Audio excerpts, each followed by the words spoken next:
like to welcome everybody to the Palmdale City Council meeting this evening. We'll call the meeting to order.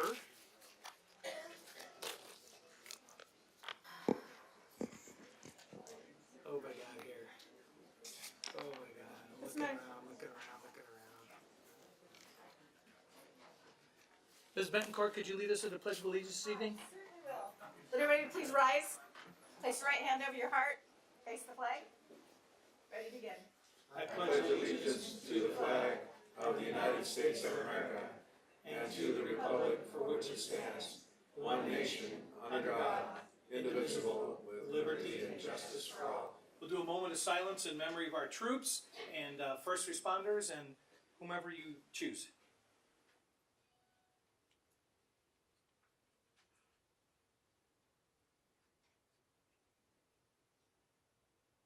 Thank you.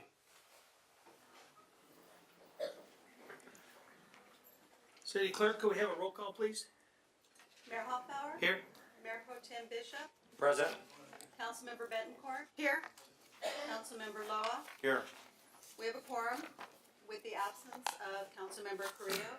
Mr. Carrillo was out of town on city business. I'd like to get a motion to excuse him, please. I'll make a motion to excuse. Okay, a motion and a second. All in favor? Aye. Aye. Anybody opposed? Motion carries. All right, it's presentation time. Jesse, you're all set? All right.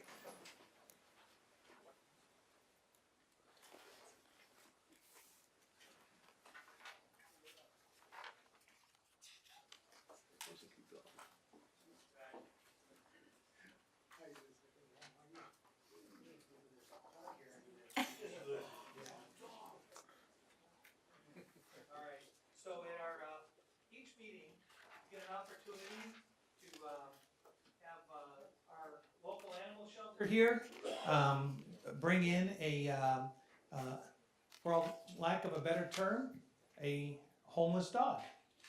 And he needs a home, he or she? She needs a home. I should know better, right? It's only important to another dog, right? Right. So, Jesse's here, and he'll tell us a little bit about our adoptee we have here this evening. Jesse? Thank you, sir. Good evening, everyone. Tonight I have Bella with me. Bella is a 2-year-old Siberian Husky. She came to us as an owner surrender. But since she's been in our care, she's been participating in our play groups, and she's done really well in there. She gets along with other dogs. If she becomes adopted, she would be great in a home with older kids or just adult home. From what I see from her, she's been trained or semi-trained because she knows how to sit at command, and she sheds on command. Look at me. Yeah, that's just love. Yep. But she's a really good dog. She, I think she likes the mayor. But she likes everybody that she comes in contact with. Oh yeah. Steve, I think Buster could use a companion. So she's got all her shots. She is already altered, and she's got her chip. So she's available for adoption now. And been told that if she does get adopted, you can contact neighborhood services, and they will give you a goodie basket for her. Oh, there you go. Come and get her. Yep. So it's really important to reduce that kill ratio over at this shelter. There's only so much room in that place, and I tell you what, it breaks my heart when I have the Friends of the Shelter make those posts all the time, and those of you that watch me, I repost those all the time, and I think she was on there the other day. So you know, sometimes people just can't handle a bigger dog like this, and that's why they have to end up giving them up. But you see, she's real well behaved here. It's real important to rescue these dogs. It's important to get your dog spayed and neutered and get them chipped. If they get out, they get scared, They can, you can take them, the dog over to the local vet, and they'll scan the chip and get them back home. You know, so it's Bella's available, and see Jesse. And if you want to volunteer at the shelter, they've got the training program. Do you have one coming up soon? In June? Okay. Every quarter. Yeah, so they do quarterly training. So if you want to put in some time over there, not because you have to, or because the judge told you to, but because you want to, that's a great place to do it. A lot of good people working over there, and it's a great environment. And that's the most modern shelter in the entire system right now. So, okay? All right. So thank you very much for coming out again, Jesse. We appreciate this. Okay. Okay. Okay.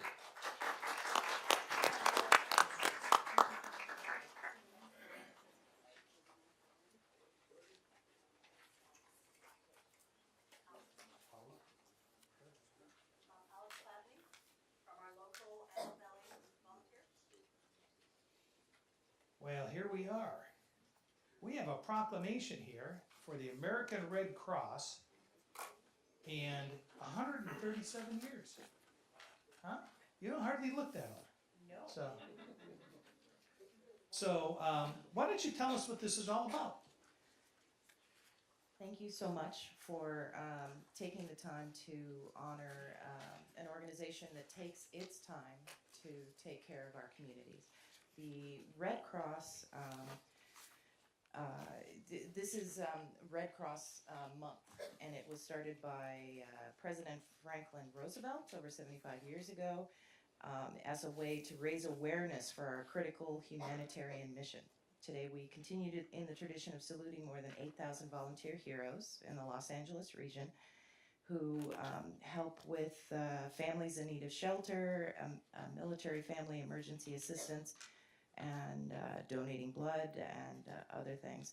In 2018, the Red Cross volunteers helped millions of people reeling from a second consecutive years of record wildfires, hurricanes, tragic shootings, and other large disasters across the country.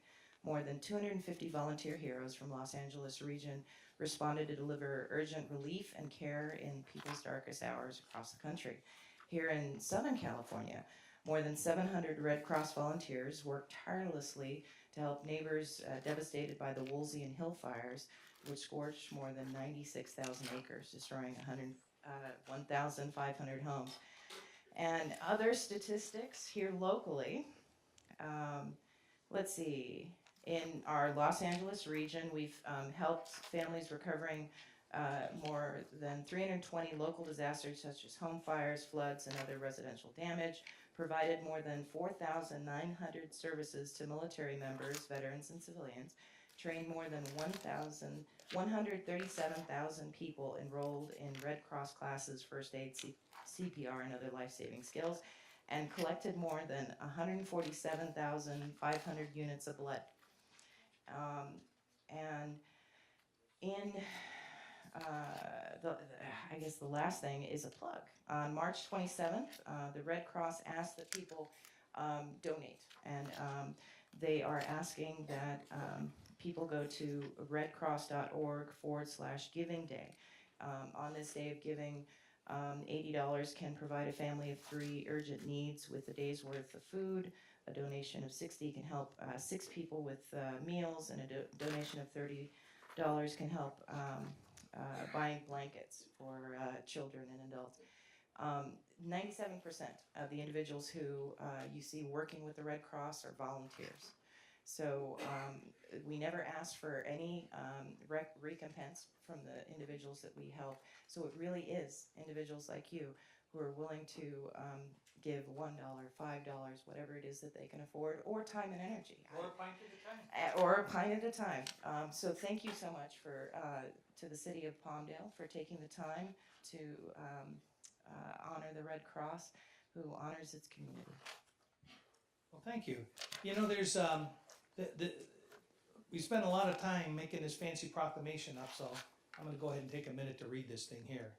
Whereas more than 137 years ago, the Red Cross was established as a humanitarian organization guided by 7 fundamental principles, including humanity, impartiality, and independence, to provide services to those in need regardless of race, religion, gender, sexual orientation, or citizenship status. Today, the American Red Cross is the largest humanitarian organization in the world and delivers its mission every day to prevent and alleviate human suffering in the face of emergencies. And whereas every year the Red Cross responds to an average of more than 62,000 disasters across the country, from small home fires to devastating massive disasters. Last year's crisis included mudslides, a volcano in Hawaii, wildfires in Colorado and California, hurricanes in Florida and Carolinas, devastating typhoon in U.S. territories. Thousands of American Red Cross volunteers provide the round-the-clock shelter for disaster victims, serving millions of meals and snacks with partners and distributing millions of relief items. In Los Angeles, the Red Cross has a long history of helping our neighbors in need. Since the launch of our Prepare SoCal campaign in 2015, Northern Valley chapters assisted with 33 local disasters that saved lives, worked with community partners to install 2,386 smoke alarms to make 1,123 households safer. Meanwhile, in the greater LA area, Red Cross handles an average of 3,000 emergency military calls every year and collects an average of 147,531 whole units of blood from our generous donors. A bunch of that's my wife. She's got the little pins and stuff for that. March is Red Cross Month, a special time to recognize and thank our Red Cross volunteers and donors who give of their time and their resources to help members of the community. The Red Cross depends on these local heroes to deliver help and hope during a disaster.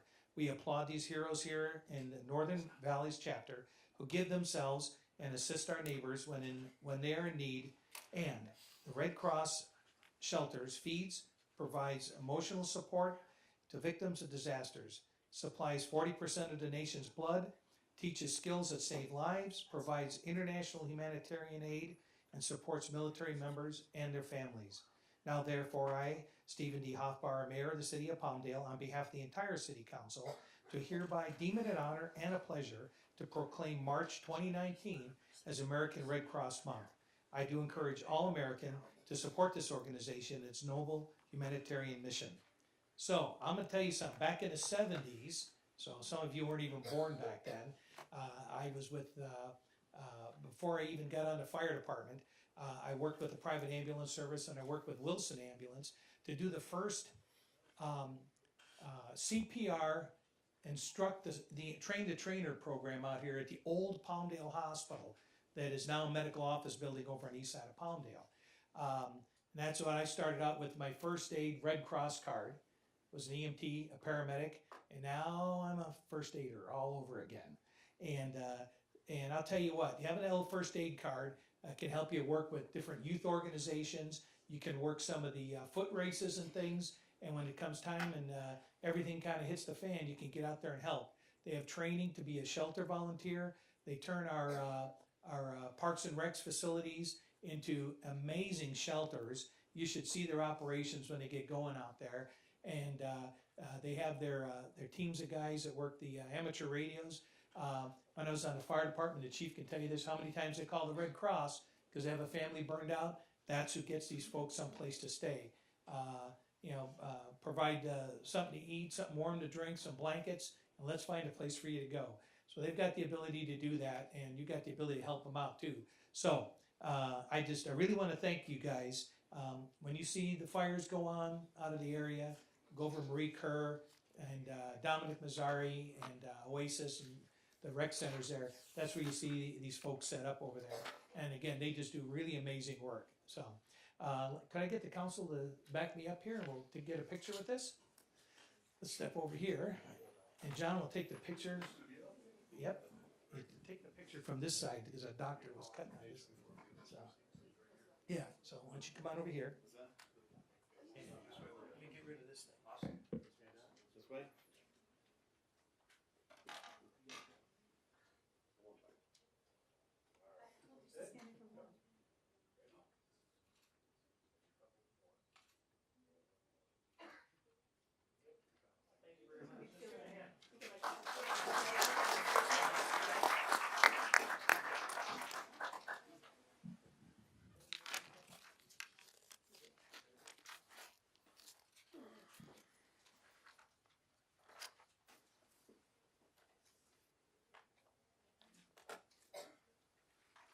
Just a reminder, if you wanted to speak on an item tonight, make sure you bring a speaker card up for the city clerk, okay? Well, thank you. All right, item number 5 is waiver of full reading of resolutions and ordinance tonight. So, second? I have a motion and a second. I have a motion by Mr. Loa, second by Mr. Bishop. Push your button, Mr. Bishop. Didn't take, okay. Did it take? It took. Yes, start voting. Okay. Show your vote. 4-0, with Mr. Carrillo absent. Okay, now item number 6. Item number 6 is public comments on items number 7.1 through 7.15. That's the consent calendar. That's not the general public comment. That's the consent calendar. Now, consent calendar items are normally items that are relatively routine or a modification in some existing agreement or program or something like this. So if you have a comment and you'd like to bring it up, we don't have to pull it off the agenda. The council members have that prerogative, but you have your time. You can come up here. Be limited to 3 minutes on this. So item 7.1 through 7.15.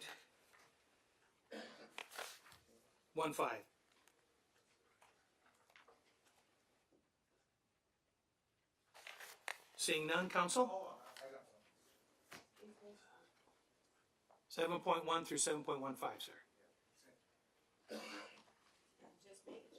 Yep. Thank you for the handout, Jason, by the way. Okay, good. Hopefully that helps you guys get some vision.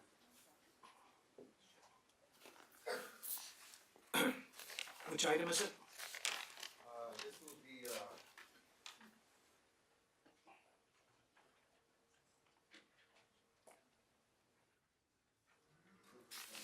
sorry about that.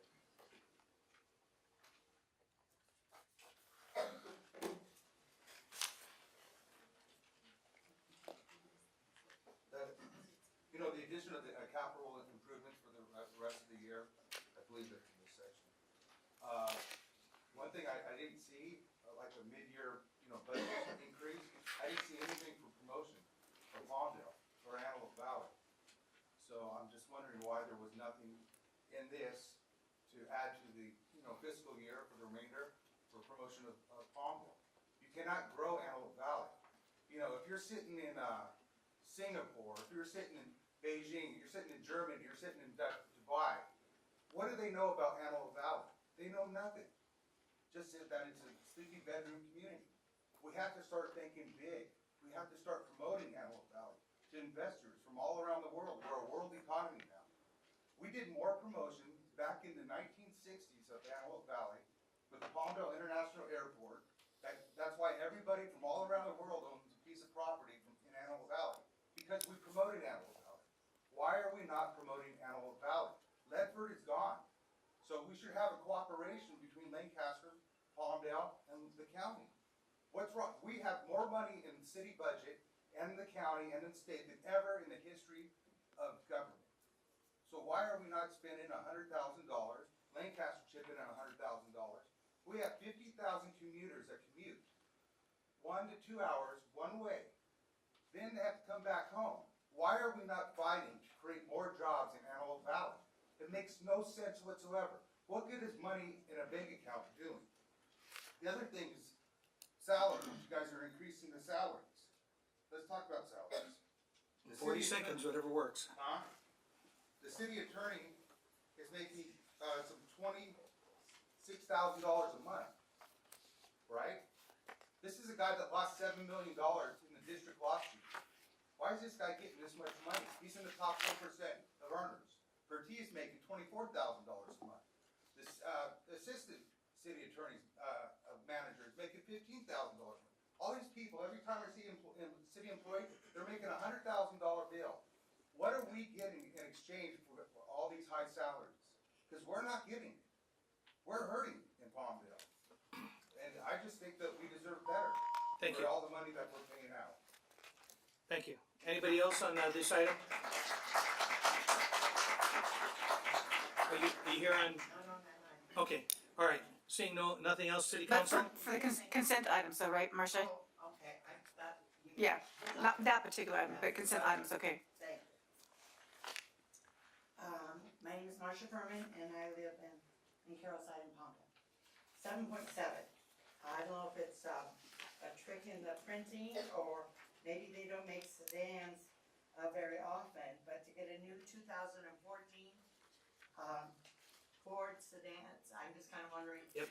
My new car is like a 2019. It's not a typo. It's not a typo. So it's been I thought, around? Yes. I thought the same thing Yeah. too. They're still brand new. They were in storage. It's a fleet.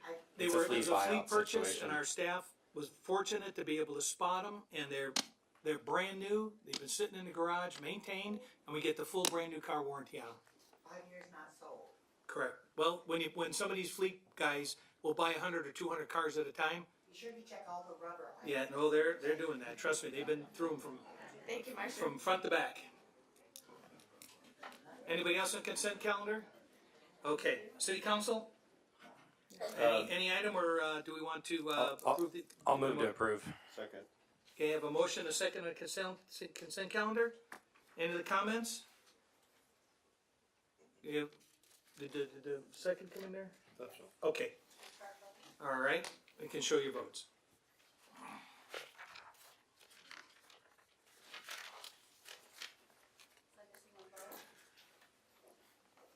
I thought I Machine working there? Should I just hit his? Legal. I Mine. think, Mine says it's pressed. yeah. You're saying Laura or Laura? Do you I can't get tell it? you there. Okay. We got it? There we go. 4-0 with Mr. Carrillo absent. Okay, so that takes us to item number 8. Oh, this is the TPAA tonight. It is. Okay. Pull my paperwork out. Oh God, it was the other one. All right, we're at 8-1. Yes. Oh, okay. I'll go ahead and start. I want to thank everyone for submitting their applications. It's always so hard to choose when you have qualified people who submit and want to be a part of the community like this. As from what I understand, this is just a recommendation to the board of the Aerospace Academy. It's our recommendation. It's our appointment. Yeah, Right. of who we think is best. It was tough. Right now, it's really tough because we've got some really qualified people here. But for me, there was one applicant in general that kind of stood out, and that would have been Mr. Porter, just because of his background in education, specifically with special education. I know that's a kind of a niche field, and I have family in that. I know how difficult that be, but mostly because he's got such a long history in education out here in the Outlet Valley, I think that he'd be a good fit for that. So I'd like to move to appoint him. Well, it's I'd my like- it's I'm- it's my nomination, Okay. and the Make a motion. Is it- I would at least like to have a word. Right. Yep, yeah, So- we'll do that here in a second, but let me just, I wanna let everybody know that I did go through the applications. I did speak with the Aerospace Academy on the various candidates that are here, and, what I will do here is first, let me go ahead and ask for public comments. If anybody wants to comment on this item, we'll take those public comments and then we'll continue the discussion, okay? I wonder if any of the candidates are here. Yes, there are some Yeah. here. Yep. So I wonder So if- do we want to have the candidates come up and speak, or? Yeah, but Introduce themselves? I actually messed up and told the other ones, I thought that this one was coming up on the next agenda. So I inadvertently told them that there was no need for them to be here tonight, so that was my error. So we had 3 different sets of appointments and I jumbled them up, so. But anybody want to comment on this item tonight? Okay, council? So Mr. Bishop had his comment there. So anyways, I did speak with Mr. Porter. I did go over the material for each of the candidates that did apply, and went through these. Did you have any particular comment on this item? Am I to understand that your selection is Mr. Porter? No, it is not. Okay, well, why don't you tell me who your selection is? Well, my selection is we're replacing an aerospace engineer that was out there. And my nomination is for Ellen McIsaac, Lockheed Martin Aeronautics Company. Second. And I think that's a great idea, and let me tell you why. I sat on that board for 6 years. That's a 12-member board, at least it was when I left that board. It was heavily staffed with a lot of educational people. I think the students deserve to have somebody within the field that they're learning, somebody that reflects what their goals and ambitions are, and someone that can mentor them in a way that a person who doesn't have aerospace experience, they wouldn't be able to help them with. I came from Northrop Engineering before I came to the Sheriff's Department. I know how difficult it is to be a woman in engineering, and I would love to have an engineering female representing the school on that board. So for me, that's a really big deal. So I think that's a great recommendation. Mr. Porter, that's no disrespect to you. I know you're qualified and you've got some great background, but I really think the students need to see engineers on that board, and they need to see, especially, women in the engineering field. So I think that would be a great opportunity to have someone representing that on that board. So just to follow up on that was I did speak with Mr. Porter. He's currently employed by the school district, as is Mr. Parisio. They're both heavily, all three of these folks are heavily engaged in a lot of activities in the schools and within the community. So any one of them would be a good pick. I think that right now, though, I think that we need to fill that spot with an aerospace person. We have another person that's terming out, I believe, in just a couple of months. We have another one that's coming up. I've spoken to Mr. Porter. He seemed to be okay with that. I told him, I says, I very much want to consider him for the next round that's coming up. Can't make any promises because we could have somebody even better than him if it's possible that might apply. But it was very difficult. I'll tell you what, I poured over these probably harder than any other appointment that I've We looked had at. a lot of good And I applications. spent a lot of time over aerospace. It was difficult, and it was a decision between education or aerospace. But if you guys feel like there's already enough educators on that board, and we need more of an aerospace Yeah, you can angle. actually go to the website and pull up the board, and you can look at all of their backgrounds, and it's education. Which is okay. Which is but good. I'm huge for education, but it's an aerospace school. We need to have some aerospace representation out Made there. a motion, I would second. I Yeah. felt the same way. The three applicants are considerable, in their qualifications. And I appreciate Mr. Porter particularly has presented a very clear presentation on his behalf, but I was very impressed with Ms. McIsaac. I think that her interest in science and technology and engineering are essential to that board. And so I would second your nomination. And Joe Parisio is a really great guy too. He was actually on the cannabis committee with us, and he's really trying to get more engaged with our community. So if this opportunity isn't for him at I've this told moment, every one I of hope these that folks is we're gonna have I a hope that spot they for apply everybody. for other positions that we have open, because they want to be active in our community. They want to get on these boards, but there's a lot of boards for them to choose from. So please don't give up if you don't make a particular board. Please try for some other ones. And that goes for everybody out there. We're looking at adding some positions out there. We've got some spots that are open, are coming open. But again, I spoke with people on the school district board. I spoke to the Aerospace Academy. I did a lot of homework, especially on this one, because this is really an important spot, and I wish we could add a couple of spots on it. But start adding bodies. It's obviously already a very large board. It's a large board. You just have more difficulty trying to get a quorum. So I have the motion. Mr. Loa has the second. Who did the motion? I did the motion. Reflected.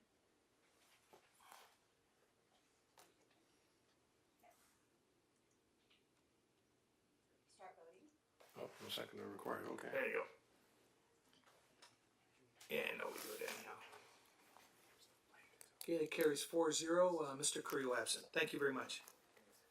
And that motion was to nominate Ellen McIsaac, yes. Is Ellen here? No, actually, I talked to her Oh, just before the was she the meeting. one? Okay, And I, okay. and I left message Sure. for the other, Maybe she can introduce for herself everybody, next so, meeting. yeah, so That'd be great. I, sorry, and I apologize, that was, I just messed up the order, that's because we fine. had three different, items coming up here, and with the timing on all of them, I pulled up the wrong Yeah. pile, I apologize, so, Thank you. fall on the sword, Thank Mr. Porter for your application and being present tonight. absolutely, sir. Thank you, sir. Okay, we have, item, number 9, new business, Mr. Pertee, is that your item, sir? Karen, or, Keith Kane will present the staff report this evening. very good. Honorable Mayor and the council, my name is Keith Kang, Assistant Finance Manager. Overall, we have $2.9 million mid-year budget adjustment. $630,000 taps into general fund. The remainder of $2.3 million is funded by gas tax, street light district, and park development funds. The mid-year budget adjustments are outlined in attachment A. Key highlights are also provided in the staff report. I'm ready for any answers, any questions you may have. Some of the key items include the $500,000 set-aside budget for airport development, and $943,000 is funding reserved for maximum cost of streetlight inspection and remedy, and $499,000 is design work for $5 million park development loan approved by the council last month. And the next item is $525,000 for the replacement of lane striping vehicle, which will be funded by gas tax. And the rest is small items adding up to $80,000. But the majority of the big items are $2.5 million. And if you have any questions, I'm ready to answer. And, Mr. Mayor, this is going to Right. require probably two actions by the council. One in regard to adopting the mid-year budget adjustments, and then the other one is in regard to making a decision for the community sponsorships piece, whether or not that money should be allocated this year toward the Palmdale Sheriff Boosters, because we had a request for that. And I believe that Councilmember Betancourt felt that she might need to abstain from that particular item. So one is to move the mid-year budget, and then the other one is to make the decision or give me direction in regard to allocating the funding toward the Palmdale Sheriff Boosters. Oh, we'll pull we'll just reflect it on when that item comes up, we'll put it. Okay, we have a call for public comments on this item, anybody wishing to speak? Do we have any speaker cards on this item, Madam City Clerk? On this item, 9.1? none. Oh, actually one, Jason Zink. Oh, okay. Jason Zink.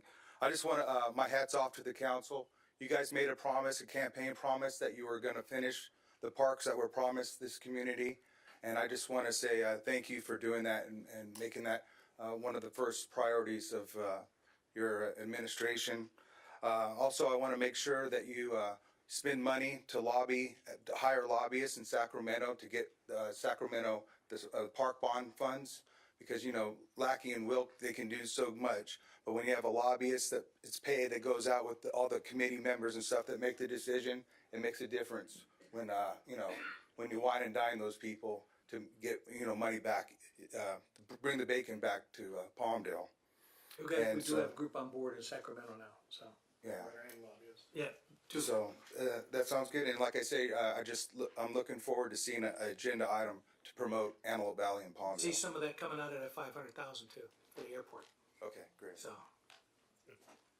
Anybody else on this item? Council? Any comments, questions, or, so, with that being in there, Mr. City Attorney, does she have to step off the dais, or can we take a vote on it and reflect that she was gonna abstain on that particular portion of it?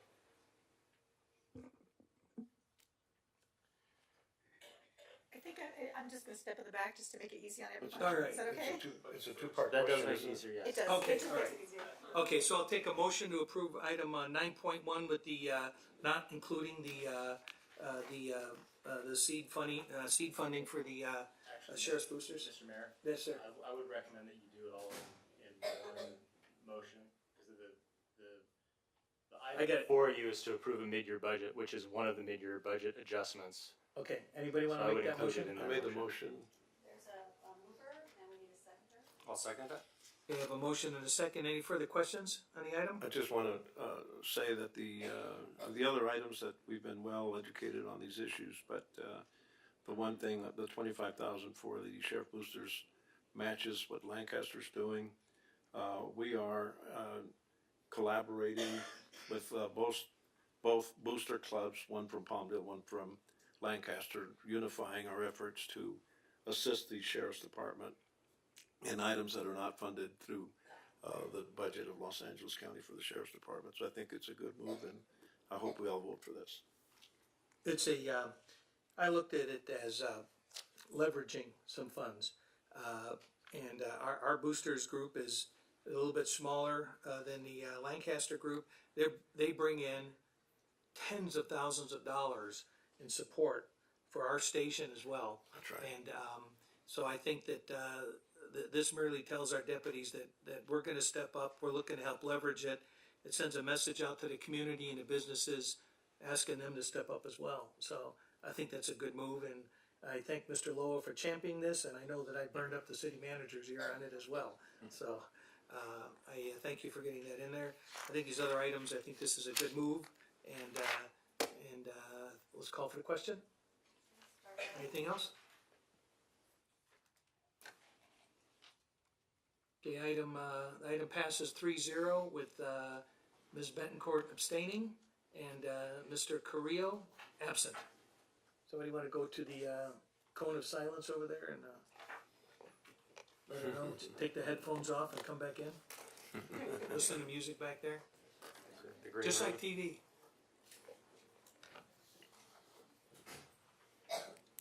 We're all still here. Okay, item 9.2. Ann? Mayor and City Council members, please. I think one, there. So the item before you is a report of the recommendations from the Cannabis Advisory Committee on the regulation of cannabis in the city of Palmdale. And the item is for the council to receive and file the report. The city council had directed the creation of an ad hoc committee to provide recommendations as to whether Palmdale should continue its ban on commercial cannabis activities or whether it should explore avenues to regulate the industry in Palmdale. The council appointed a committee whose members included Mayor Hoffbauer and Councilmember Betancourt, along with Planning Commissioners Nemeth and Avery, and community members Sam Capanelli, Diane Carlton, Ken Hart, Adam Murrin, Joseph Paricio, and Matthew Petrie. To facilitate the work of the group, the city contracted with HDL Companies, a firm with extensive experience in assisting cities throughout the state in developing their local cannabis regulations. And they came in and did 3 presentations to the group to discuss all aspects of the industry, including types of licensing, what the different types of industry is, what cities can regulate, taxation issues, public safety concerns, zoning considerations, and policy ordinance development. There was public testimony solicited and received at each meeting, much favoring regulation, and then concerns also noted from the public about concerns about the impact of legalized cannabis. So at the last meeting of the committee on January 14th, the committee spent time reviewing the materials that they had been presented with, the testimony that they had received, and engaged in discussion about the recommendations. The question asked was, should Palmdale continue its ban on commercial cannabis activities? And of the 8 committee members present, 6 voted in favor of continuing the ban, and 2 wished to provide access and recommended the development of a stringent application process. And the reasons discussed to maintain the ban included concerns about cannabis still being illegal under federal law, concerns about the fiscal impact to add staff to develop a licensing and enforcement program for the city, concerns about the impacts to our local federal contractors and our aerospace industry, looking to have additional information from law enforcement, concerns that other cities have enacted programs but have not been achieving their revenue goals, and that there will be availability of cannabis through delivery services, which is going to be another item discussed later tonight. And that is my report. So if there's any further direction from the council on this, to consider this, or just to follow the report. Okay, we have any questions right now, or to see if there's any public comment? Anybody? Well, it seems that the concerns of the committee are on point, particularly since as far as state law is concerned with driving under the influence of cannabis hasn't been fully developed. So it does present a public safety issue from that standpoint. So I think the recommendation to continue the ban is appropriate. I do wonder as well what impact it would have on federal contractors, since that's becoming such a huge part of our economy here. Does this have any impact on that? Or where can we get answers to these questions? And cannabis continues to be illegal under federal law. So apparently the feds aren't doing anything about that, particularly in California. But it is an inconsistency that perhaps should be remedied before we address lifting a ban on this. Okay, do we have any speaker slips, Madam City Clerk? We have one, Okay, who's that? and this is I can't hear, excuse me. What's that? Alberto Who's it? Anahuvio. That's the one speaker slip I have. Okay. Alberto? Alberto? That's right. Come on down. Just speak your name into the mic just so they correlate it later. Yeah, so Alberto. I've been the the one emailing you guys about information on the ad hoc committee, just but I haven't been able to attend just because of work, what have you. Given that I've missed out on this information, I'm very glad that you guys have these considerations as to why you guys are going to extend the ban. However, what does worry me is stereotypes within this reasoning, such as driving under the influence. Whether you like it or not, it happens already. And there was a study, I think that was done with a very small population sample in terms of driving being affected. I can tell you for sure, that cannabis affects everyone differently. Some people can operate, some people cannot. I usually tell people, if you feel you cannot operate a vehicle, don't do it. Right. Simple as that, right? Another concern of mine is because of these developing technologies, I could have smoked cannabis yesterday, I get in an accident, but the next, I get in an accident and then I get incriminated because I consume cannabis, right? Exactly. So that's a big concern of mine. However, you do have a cannabinoidal community out here who are willing to give our tax dollars to the city to help develop our city, or fund education, fund our roads. There's lots of potholes out there. The tax experts would differ with you that we had hours of meetings with them. But right, no, right, and and those the things that you had mentioned earlier about regulations, that's completely fair. I've done my own research on that. Completely fair, and that's a fault on California. That's on California as a whole, not our city. However, I do feel that extending the ban is not going to be helpful in the long run. It's going to continue to fund the black market, if there is one right now. I'm not consuming right now anyway. So on top of that, we're missing out on potential revenue in helping out our city. So okay. But I'll do my best to attend the other meetings. So Thanks. Yeah. So so just to address a couple of comments the gentleman brought up was, that was why we brought this particular company in, HDL, was because of their extensive background in developing the program in Colorado and being probably the number one outfit that's been developing the ordinances, programs, and things like that in other cities in California. I think last count was out of all the cities in the entire state, what do we got, 20? Something like 20, I think, that have opened up some mode of operation, because some of the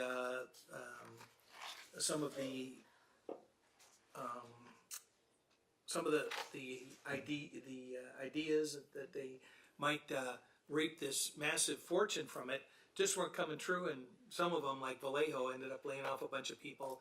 Cal City is still struggling with it and everything else like that. We did take quite a bit look at right now. Somebody want to watch a back door? I could have some weed delivered here in the next 20 minutes. You know. You mean cannabis? Cannabis, yes. Okay, that's right. I was scolded, so I've learned my I got lesson. scolded after the last meeting when I said dope. So it's I apologize, and I'll do better at trying to use the But appropriate term. I just want to clarify for everyone who's listening, since this is televised, regarding the deliveries, you can only get them delivered from a licensed dispensary. You can't just call up your friends, neighbors, or some illegal pot shop and have stuff delivered. It has to be from a licensed store. So Just saying. Yep. So there's already mechanisms, and there's a lot of debate, like Mr. Lois said, that's still going to go on because we've got Bureau of Cannabis Control is taking actions that seem to conflict. So right now it seems like the need is being met. I haven't had anybody come in and say I can't find any cannabis. So anyways, we have I think Mr. Loa made the motion that we receive and file this item. Do I have a second? Second. Well, I can approve it, I mean. All right. Any other comments by the council? I have to agree with my counsel. Okay. Do we want to see if there's any more public comment? Yeah, we know we only had the one. Okay. We only had the one speaker. All we're doing is accepting the report is that it. was prepared by this cannabis committee. And they obviously put a lot of work into this, a lot of thought. Their concerns are very legitimate. And at this point, I think the best thing to do is to adopt it and then continue We're going to working keep through an these eye on. problems. Yeah, we're Right. going to keep an eye on it's a moving target out there, and as we as things continue to develop. And we talked about the fact that the state is changing its rules like every month. So And we every turn time around. that they would make a change, we'd have to make a change. And every time you make a change, it's very, very expensive to the taxpayers. So we just kind of want to hold off Let's make until sure the what's going state on.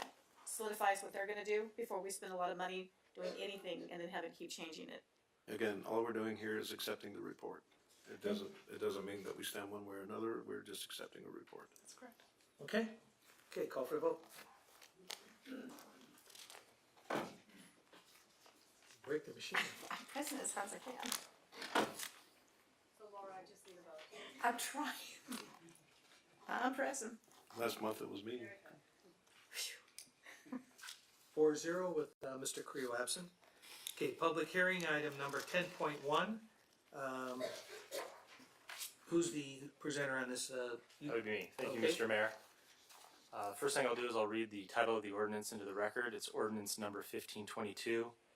An ordinance of the City Council of the City of Palmdale amending section 5.05.040 of the Palmdale Municipal Code allowing cannabis delivery in the City of Palmdale by licensed cannabis retailers located outside of the City of Palmdale. As we discussed in the prior item, for over a decade, the City of Palmdale has banned cannabis, marijuana, medicinal, recreational. It's been pretty consistent of a ban across the board. Like you said, it seems about every 2 years the state comes up with some new law, regulation that makes us jump through some hoops with regard to amending our code.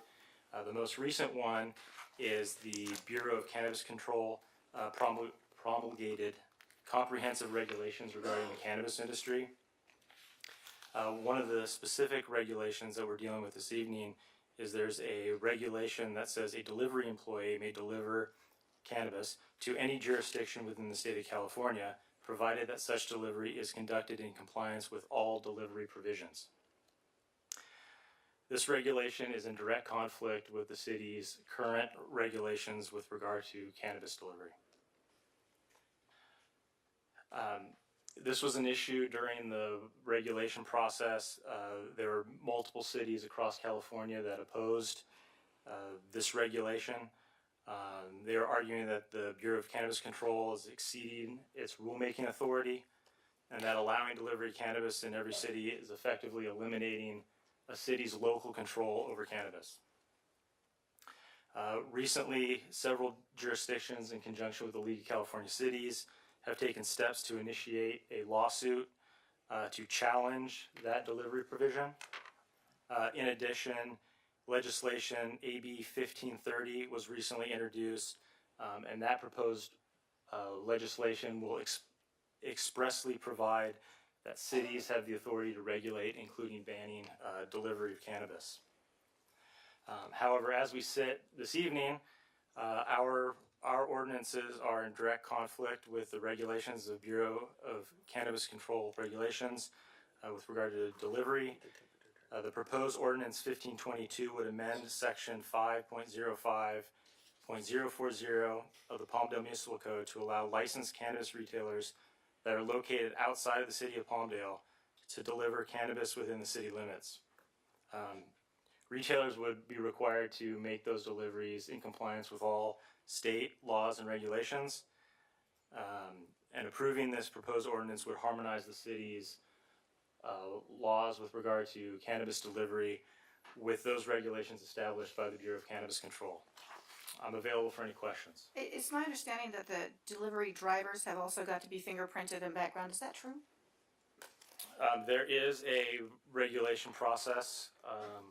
I do not know specifically if fingerprinting is I believe part that's of what they that. said at the meetings that we had. And then also, I believe that the drivers, and I'm trying to explain this because our deputies are going to be pulling people over, and how do you know who's carrying the cannabis from a licensed versus unlicensed facility? Sure. They have to have some kind of a permit or an ID with them that has their photo on it, proving that they're delivering for a licensed dispensary. They are required to Yes. have identification. So if the deputies were to pull somebody over and they don't have their ID showing that they're from a licensed dispensary, then that would be an illegal act, right? Right, so it would still be a violation of the city's municipal code if someone was delivering contrary to the rules of the state. Okay. And from my understanding, the licensed delivery person must have a business license within the city if they're going to deliver. Right. Any individual doing business within the city boundaries is required to get a business license. So that's- that would include a out of the city retailer that was delivering to Palmdale, yes. So that's all they would need to do on our end with the city is get a business license. In addition to being a licensed delivery person From a licensed from a licensed store. dispensary. Well, my concern is that this might be going against what the League of Cities may be attempting to do through court action. Because I believe that's going to be, that court action is going to be challenging the regulations that were promulgated by the Bureau of Cannabis Control, BCC. And as our city attorney has pointed out, these cities are taking the position that BCC exceeded its rulemaking authority, which is in conflict with what the people voted. And the people voted on this cannabis proposition that there would be local control. And here we are with a regulation from the state saying, you do it this way, without giving us an option.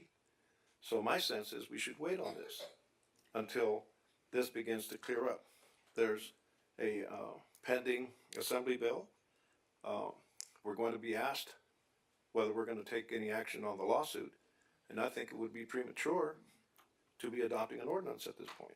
Is there any penalty for us being out of compliance with the state regulations? My only concern is that this could actually be in litigation for years. And do we want to be out of compliance with the state regulations for that amount of time? That's what I'd like to make sure too. I'd like to. What would be the penalty or the fines that we might pay if we don't come into compliance? It's a good question. So let's assume that we don't take any action this evening with regard to this ordinance. Our current ban on cannabis deliveries would still be in place. And there's an argument that if we were to cite someone for delivering in Palmdale, that citation could be overturned based on the delivery regulations from the Bureau of Cannabis Control. So it could end up in litigation. That is if we had code enforcement. If we issued a citation and it got challenged, Right. there could be some potential liability. Have My, we- my personal feeling on it, and city attorneys differ on this issue.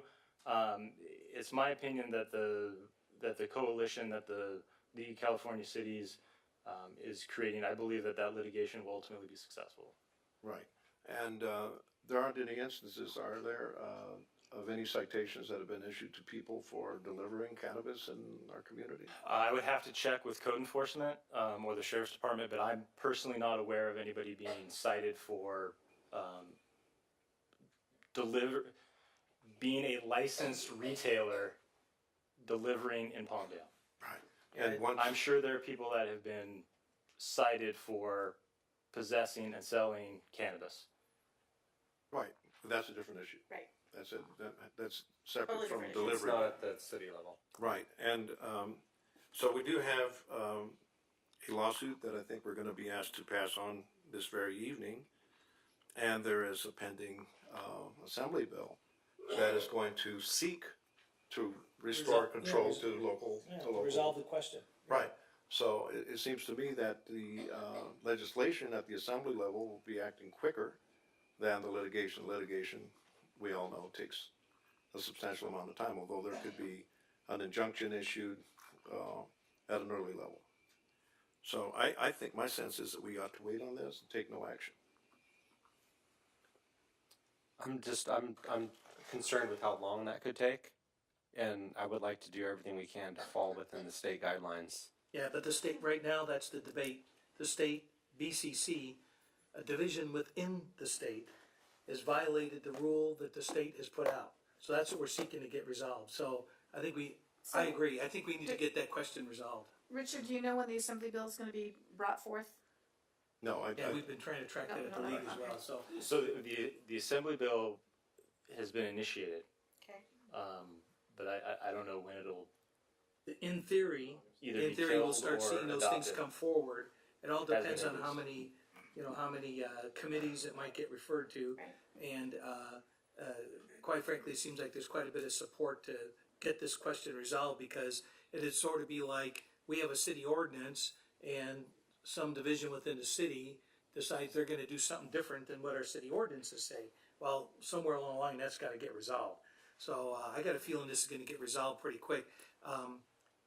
I'd like to move that we table this item at this time. Are you making a motion? Yeah, I'll make that motion. Second. Do we need to call for public comment before we vote on this item? yes. Okay, do we have any speaker slips on item 9.2, Madam City Clerk? Do we have Javier Flores? Mr. Flores? Hello, Javier. Good evening, Mayor. and Good evening, council. sir. We're going to distribute a document that we'd like all of you to have. It's rather technical, so I'm gonna try to concise it. Essentially, we're not taking a position in favor of the ordinance or opposing the ordinance. We're simply here to recommend additions. If you adopt this ordinance, we understand why you might, and if you do, we like to recommend two things. One is that you consider putting an addition to the ordinance that requires a delivery employee to be trained just like a alcohol retailer. That's one. And you should know that County of LA is already looking to develop that kind of training. The second thing is, in this document, we've included a lot of language to protect the minor from being delivered cannabis products.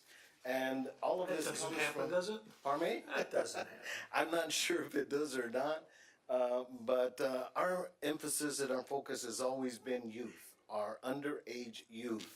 And we're trying to stymie the accessibility or availability of cannabis products, alcohol products, tobacco products to that population.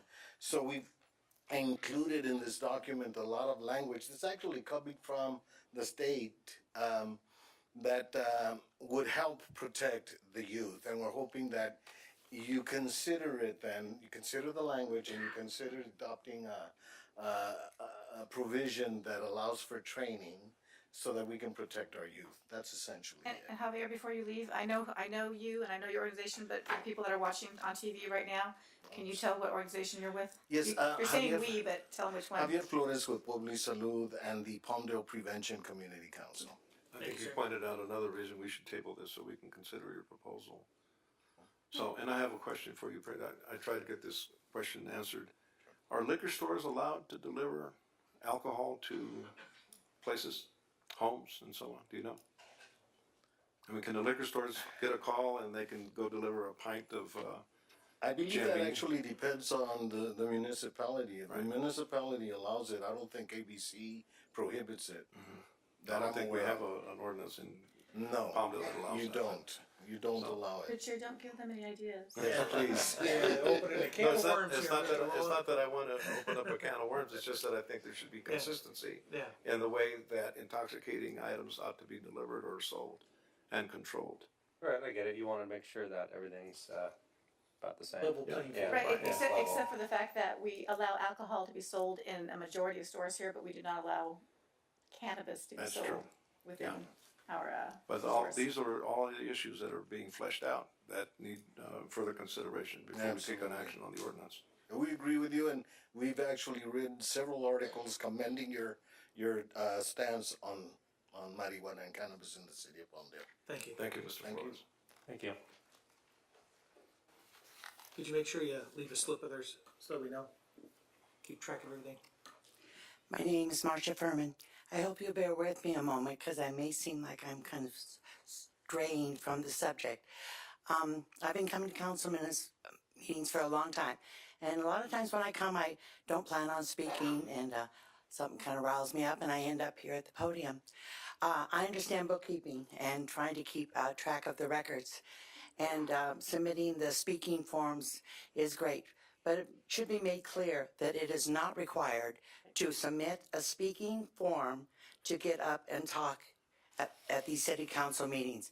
I know, again, it's easier, but no one is required to turn in any paperwork to be able to come up and speak for their 3 minutes. Thank you. They're also not required to give their name. I think Yeah. that, I By think law. that's actually what the court ruling was, is if you wanna come up, because we're actually can control the meeting, because if I've got 100 people who wanna testify, then we're gonna cut it down to 2 minutes or 1 minute, so you don't know that unless you got the list. Well, So but we it's got- not required It's- though. it- You could give your name as Mickey Mouse or I Donald Duck. actually looked it up, it Yeah. does say that they're not required to give their name nor their address if Right. they wanna speak before a public So hearing. that's actually. And I what just the want to ruling make was. sure it's a very controversial Yes. subject, and I'm hearing names of speakers slips being called up to the podium.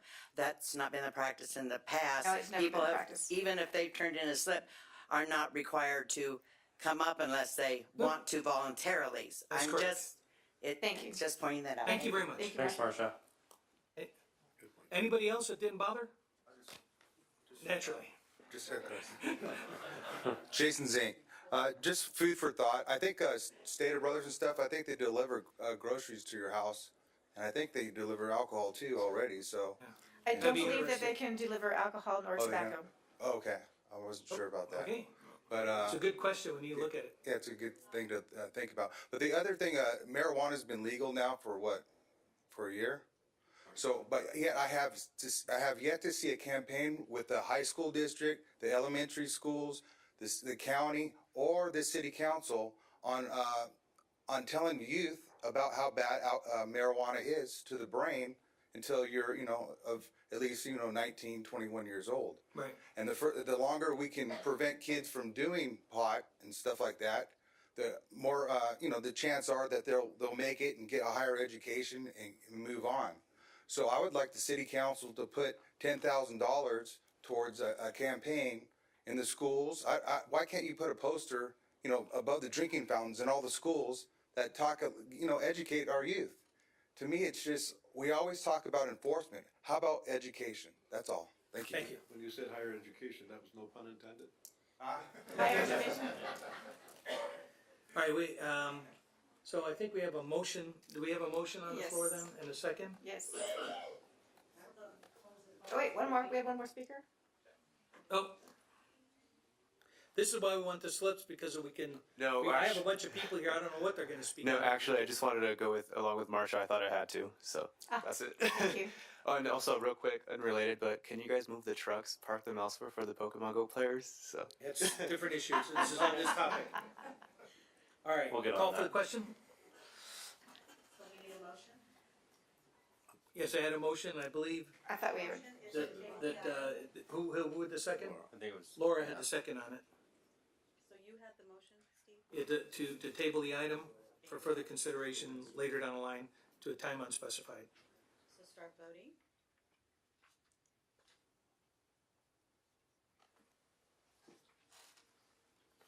Item carries 4-0 with Mr. Carrillo absent.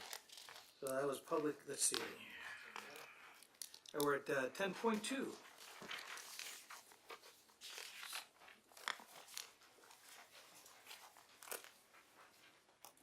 Good evening, Mayor and Council. Staff is requesting a public hearing to provide interested citizens the opportunity to express their views concerning the use of community development block grant funds and home investment partnership program funds for fiscal year 2019-2020.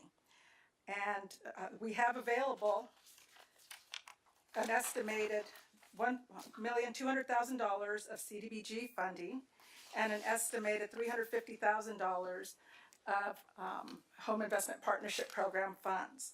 These funds may be used for administration, for housing, for eligible activities, for public service, and as determined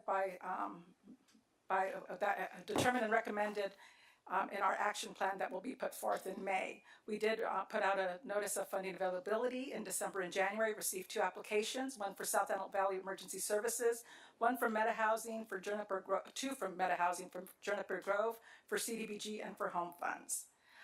Staff has also put out a public notice notifying of the public hearing, and we recommend that it be held. Thank you. I just have a question. Yes, ma'am. On my 10.2, it says regarding funds for fiscal year 2018 to 2019. Correct. But I think you But said it is for 2019, 2020. Okay. So the appropriate year is for the next fiscal year action plan. Thank you. Okay. Any other questions from the council? Because we have to open a public hearing on this item. Okay, public hearing on this item is open. If you have do you have a comment on this item? Do we have any speaker slips on this 10.2? Was there any non-speaker slips for this item? Ma'am. Good evening. My name is Nina Lease, and I just wanted to speak real briefly. I used to work in the aerospace industry in this community over 40 years ago. I just returned to the community, my community, I hope, recently, and it's a housing problem for me. I've never seen. I've applied for since November. I have been here due to health issues, and I have a family member here. To apply for senior homes or senior housing or affordable housing or anything has just been the most unbelievable, sad situation that I've ever seen. Briefly, you see the banners outside, you go to the places. I've gone to the city and asked them for a list of senior houses. I've gone to several of them. So far, since November, I've never been able to fill out an application, get on a waiting list. I've left phone messages. There is no feedback. I can't be the only one going through this. I've never seen a community like this, and it's a great community, and I would like to be a part of it. Unfortunately, I don't know where to turn for housing anymore. You know, as far as senior housing, affordable housing, anything. I went today to 4 places, and 3 of them were sister companies, all within 2 to 3 blocks of each other, that didn't know if the other one had an availability, if the other one had what rent costs were, if they knew their manager's name, their hours, or anything. It seems to me with the system that we have now, the internet and everything, that collectively, instead of me, I can't drive because of my health issues, that collectively, if I went to one of your companies, you couldn't give me the information a block over that they don't have any availability, it's not in your affordable price. I'm sorry, I'm just rambling here. I'm really nervous, and I'm completely You're doing fine. baffled. And you know what? You're not the only person that's had this problem. I sat down and I said, I don't know where to turn to. And the thing that shocked me the very most today was when I went back to a place, I don't know if you want me to name it or not, but Cabo Verde, and I went back there and I've checked monthly to see if there's any openings. I have a relative that lives in there, and she said that the lady told me not to come back, that if I couldn't fill out an application, not to bother her anymore or anything else. Who works with seniors and you can't even just return my phone call? And it's not like I'm calling you every day. It's not like I'm calling you every week. I wait 3 weeks, 4 weeks, for the next month to come up. I don't know what to do. I don't know where to turn. I think, a lot of this problem is the supply and demand. If you have a limited supply and the demand is high, quite frankly, many of these places don't care. They have no vacancies. They could care less if it's you or her or the next guy coming to the door because they're full. Now, part of the action that we're taking tonight should help alleviate that by helping to get some more funds out there to be able to facilitate and provide a catalyst for some additional housing. Our real problem comes down that, since the state killed redevelopment, we're down $6 million a year that went towards affordable housing. And that's been going on now for 8 years. So now I just had a meeting with the governor last week. There's more money going to be coming down. This governor, like him or hate him, he does have some money coming down the pipe. I'll be giving a little bit more report on that later. So I see that there should be some things coming down. Some of these issues I think are more customer service problems with the companies. We have limited ability to affect that. I think as your supply and demand scale kind of tilts, I think you'll start seeing a little bit different thing happening out there. And Sophie here will, she has where these other buildings are coming available. I went through the same thing with my mom, and we were able to get in on a new building that was opening up. Nobody else wanted to talk to her. And correct me if I'm wrong, Sophie, and maybe Mayor, you remember years ago when we were building a lot of low-income housing and we were doing specifically senior housing, and the state went timeout, you're building too many senior housing. And so we were forced to stop by the state. Personally, I like senior housing. Seniors are a low crime group, so I'm good with that. But the state said that we had at the time too much senior housing. So hopefully we can revisit that and maybe try to reinitiate some of those programs that we had in the past. So yeah, We're aware of if some I could balance. just briefly say something, even though I'm on fixed income, and my son is willing to help, pitch in the extra few dollars for me to find a home, but I can't even get to the application or waiting list. Mr. Parkey, Can we connect you with Mike? Thank you. Can we get Mike Miller to connect with? We already have. Yeah. Okay. right, and Jason. I addressed this with Mr. Is that Parkey, your mom? if I may just finish this comment. Nice Mr. to meet Parkey, I think that whoever our partners are in the management of these housing units that we have control over, we have some links with them, that we have an approach of public relations, of dealing with our public, dealing with the customers in a respectful manner, in a responsive manner, that we respond to their issues and concerns, so that what this young lady has told us and other people have mentioned as well, there's a level of discourtesy, and it ought to be changed. I agree with that, Mr. Loa. 100%. These people deserve better treatment if that's what's going on. Absolutely. No, we would not want anybody speaking to our mother or grandmother, our aunt, our sister, whomever. Absolutely like that. not. Inexcusable. Inexcusable, absolutely. And I apologize on behalf of whoever said that. So we are sorry. No, it's terrible. The attitude with the managers of these apartments is terrible, to treat the way they're talking to our seniors and stuff like that. They don't return phone calls. You call, you're kind. These gentle ladies, you know what I mean? And the way that they treat our seniors, these people, we have a right to hold them accountable. They receive free money from the redevelopment agency. They receive government low interest loans. They receive tax credits. These people, if it wasn't for the seniors, they would have no buildings and, profits. So they owe us just as much, You know what I mean? They're not doing us a favor, we're doing them a favor. But, the other thing is, I talked to some of them. I said, "Have you guys ever had a meeting of all the senior complexes? Has the city ever called a meeting where you guys could all talk about the problems and everything like that?" They said no. They said, "Boy, that's a great idea." I said, "Have you?"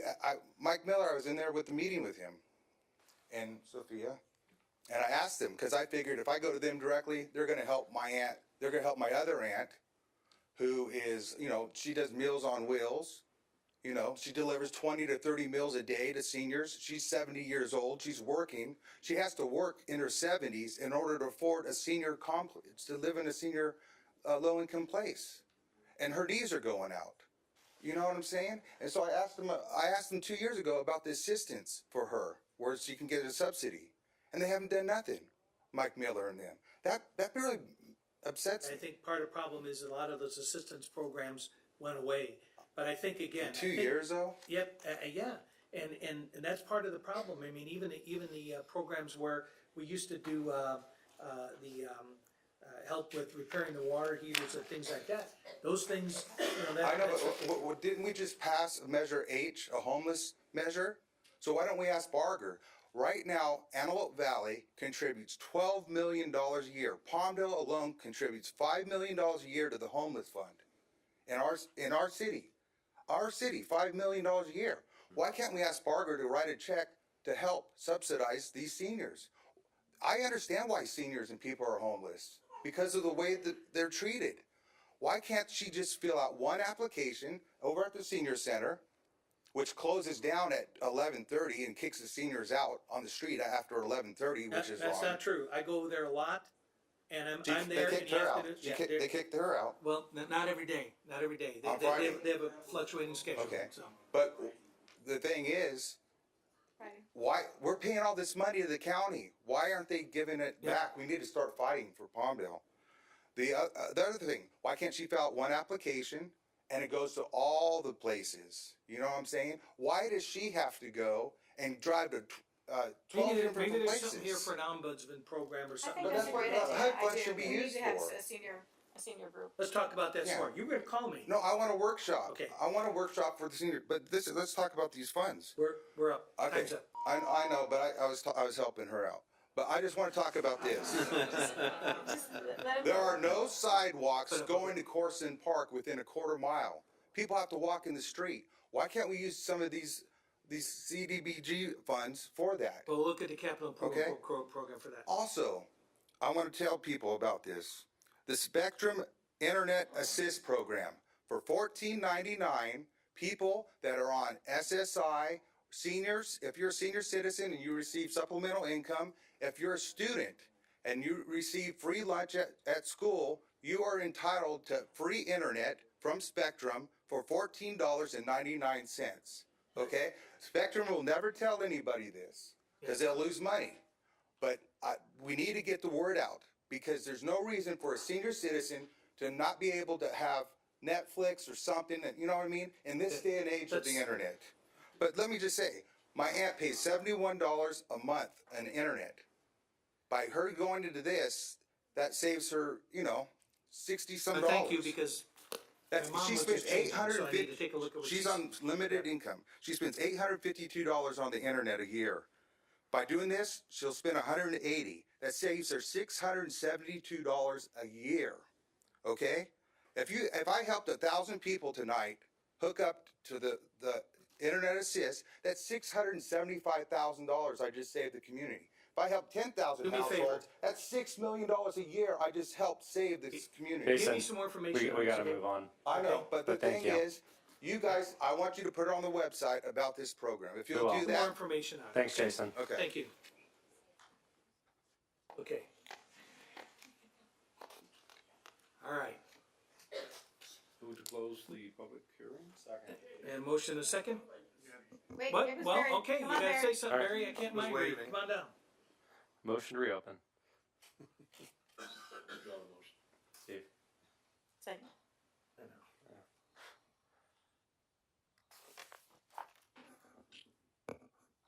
My name is Barry Severs. Yes, sir.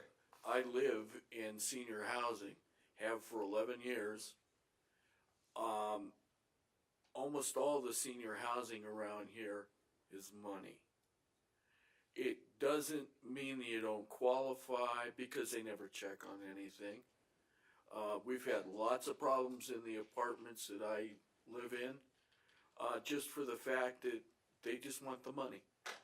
They don't do any background checks. We had 4 pedophiles in there and 6 felons. Oh, we killed that ordinance years ago, so. You're Which reliving it. ordinance?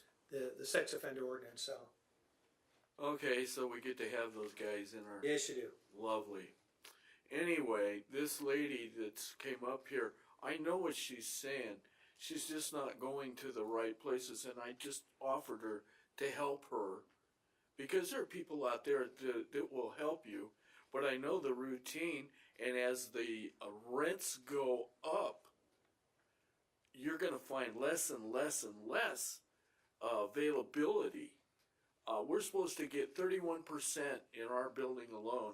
31% of our income is supposed to go to rent. I'm 65 now. 65%. Who polices that? She can't tell me. Nobody, I call the state. I don't know what kind of building it is, so, or where Yes, you do. Where the Whispering Palms, right across the street. Okay. But I don't know what the category is on that, so. So we'll talk some more on that. We can talk and meet about that. Okay. Right now, it's a public hearing about CDBG and On the homes. CDBG funds, so. Okay. Folks, I just want you to know, I think a lot of these problems with the housing, as the Kherson connection, as the, what's the other one, Jasmine, or what'd you say the name of it was? We have Summer Terrace, senior The one that- housing, the one that's- Palo Verde Terrace, Whispering Palms. The new one that's getting ready, the county's working on. The county, Meta is working on Juniper Grove. Juniper Grove, as these start to open up, that's gonna create a little bit more of competition out there. It's all supply and demand, and that's been historically been a problem. And it's not unique out here. You go down to LA, it's even worse. I've got some clients down there. Oh, it's and horrible just, down there. it's horrible. I mean, this is, it's either a long time or a really long time that you wait. So. We need to watch the managements on all of these apartments. Yeah. Well, Because- I think we're hearing about a need out here, and we're gonna talk about that some more. Okay. So, thank you, Barry. Thank you. Anybody else on this item?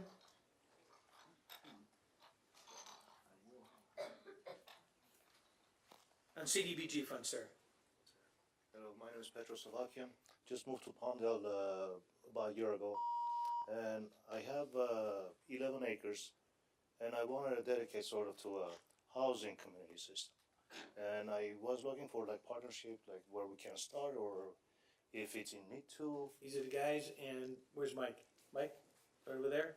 And I can get a little bit help. Or And then, we- then Mark over would there be from our appreciated, development. and it's not more what I need to do with the property, it's like what the city needs, and Yes, sir. we can continue with that. And So our economic development department and planning department is over there, Mark? They'll be happy There you to go. So, give you the rundown. Thank you. Thank you. okay. Thank you. Anything else on this item? Okay, I had a motion and a second to close public hearing. All in favor, say aye. Aye. Any opposed? Council? I'll move to approve. Second. Yeah, you have a motion and a second to approve the item 10.2. Start voting.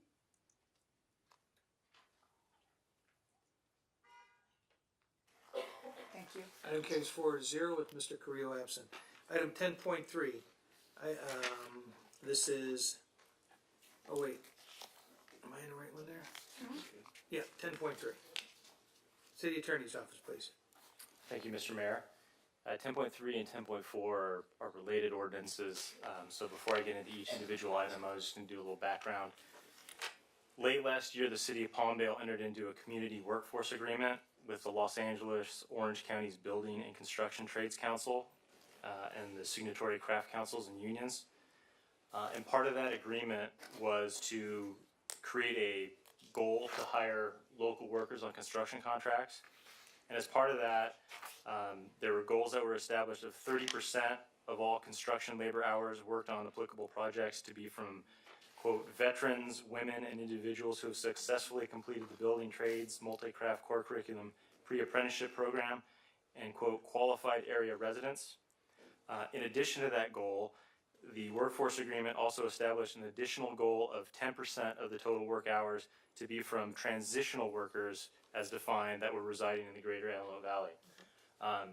So we have 6 months from, I believe, October to get this program up and running. And these two ordinances are to kind of clean up some of our ordinances that are on our books that relate to local hire issues.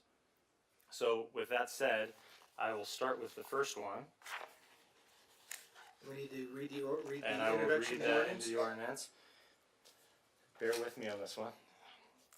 Ordinance number 1519, an ordinance of the City Council of the City of Palmdale, amending Palmdale Municipal Code Section 3.08.130, quote, local preference, end quote, by adding new section 3.08.130 G4, making contracts and subcontracts under a community workforce agreement, a project labor agreement, or a construction agreement exempt from the provisions of this section.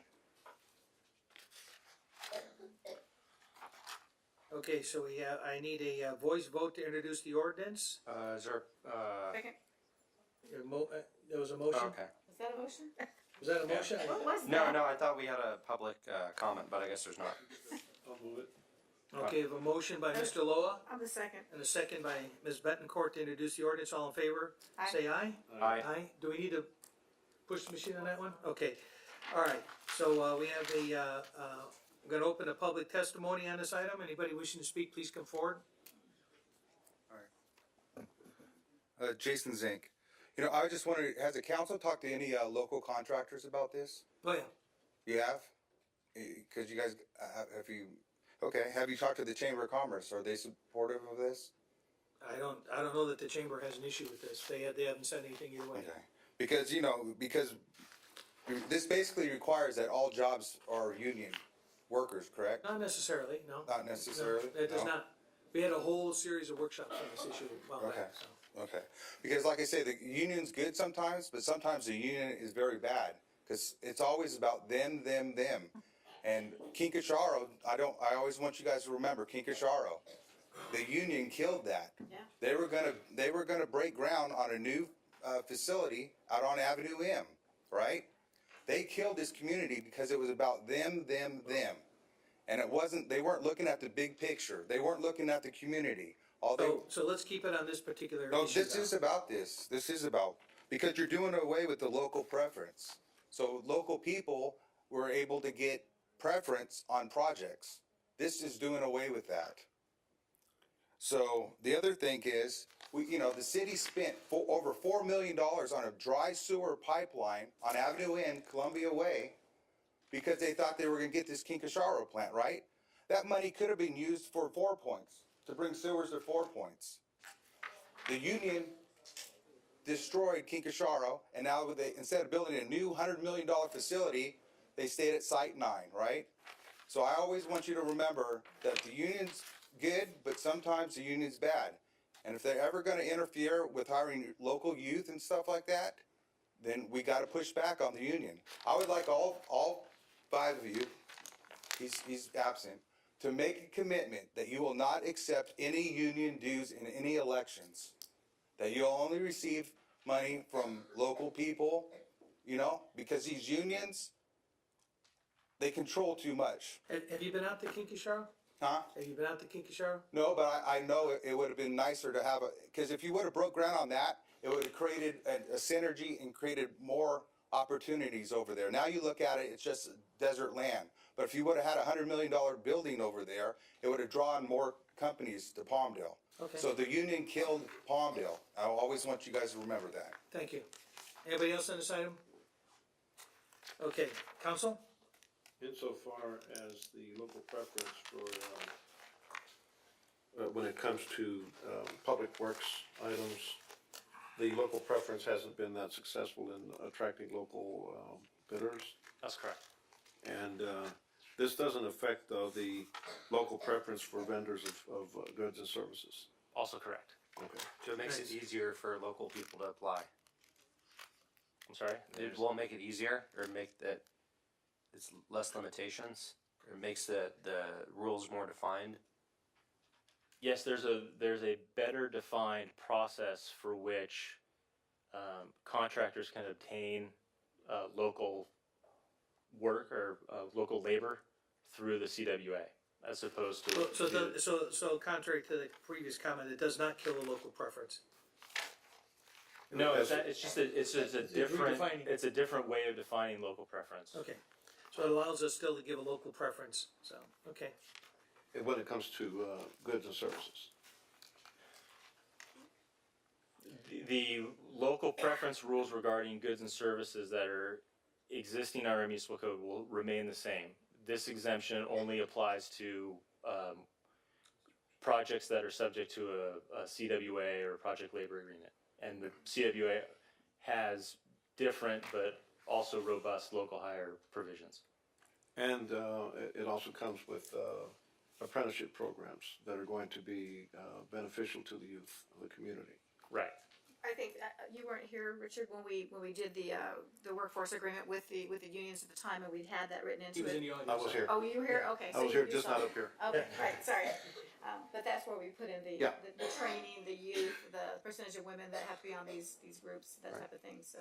No, I think it's a fantastic thing that's being proposed, and I think it's been effective around Southern California, and insofar as it affects public works contracts, building contracts, and that thing, the local preference hasn't really been that effective. I mean, there really isn't that much of a Yeah, I conflict. think we've got a much more robust program going now.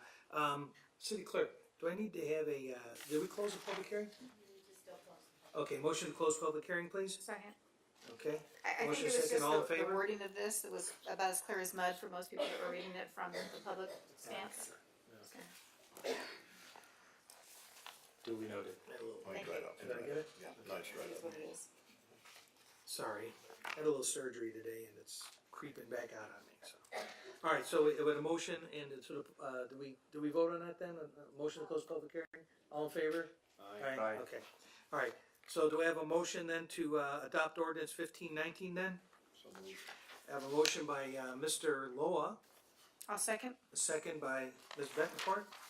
Please show your votes.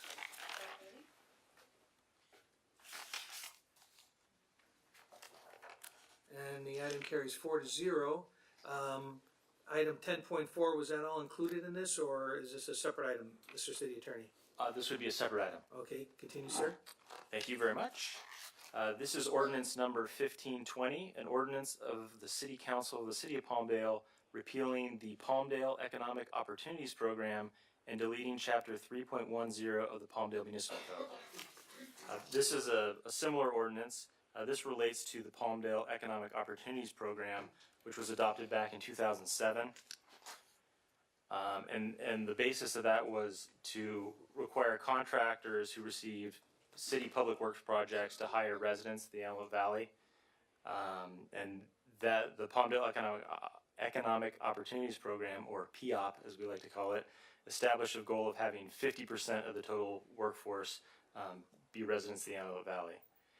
And again, staff hasn't recognized an appreciable increase in the use of local labor under the PEOP, but we have noticed that it has resulted in fewer bidders on city public works projects.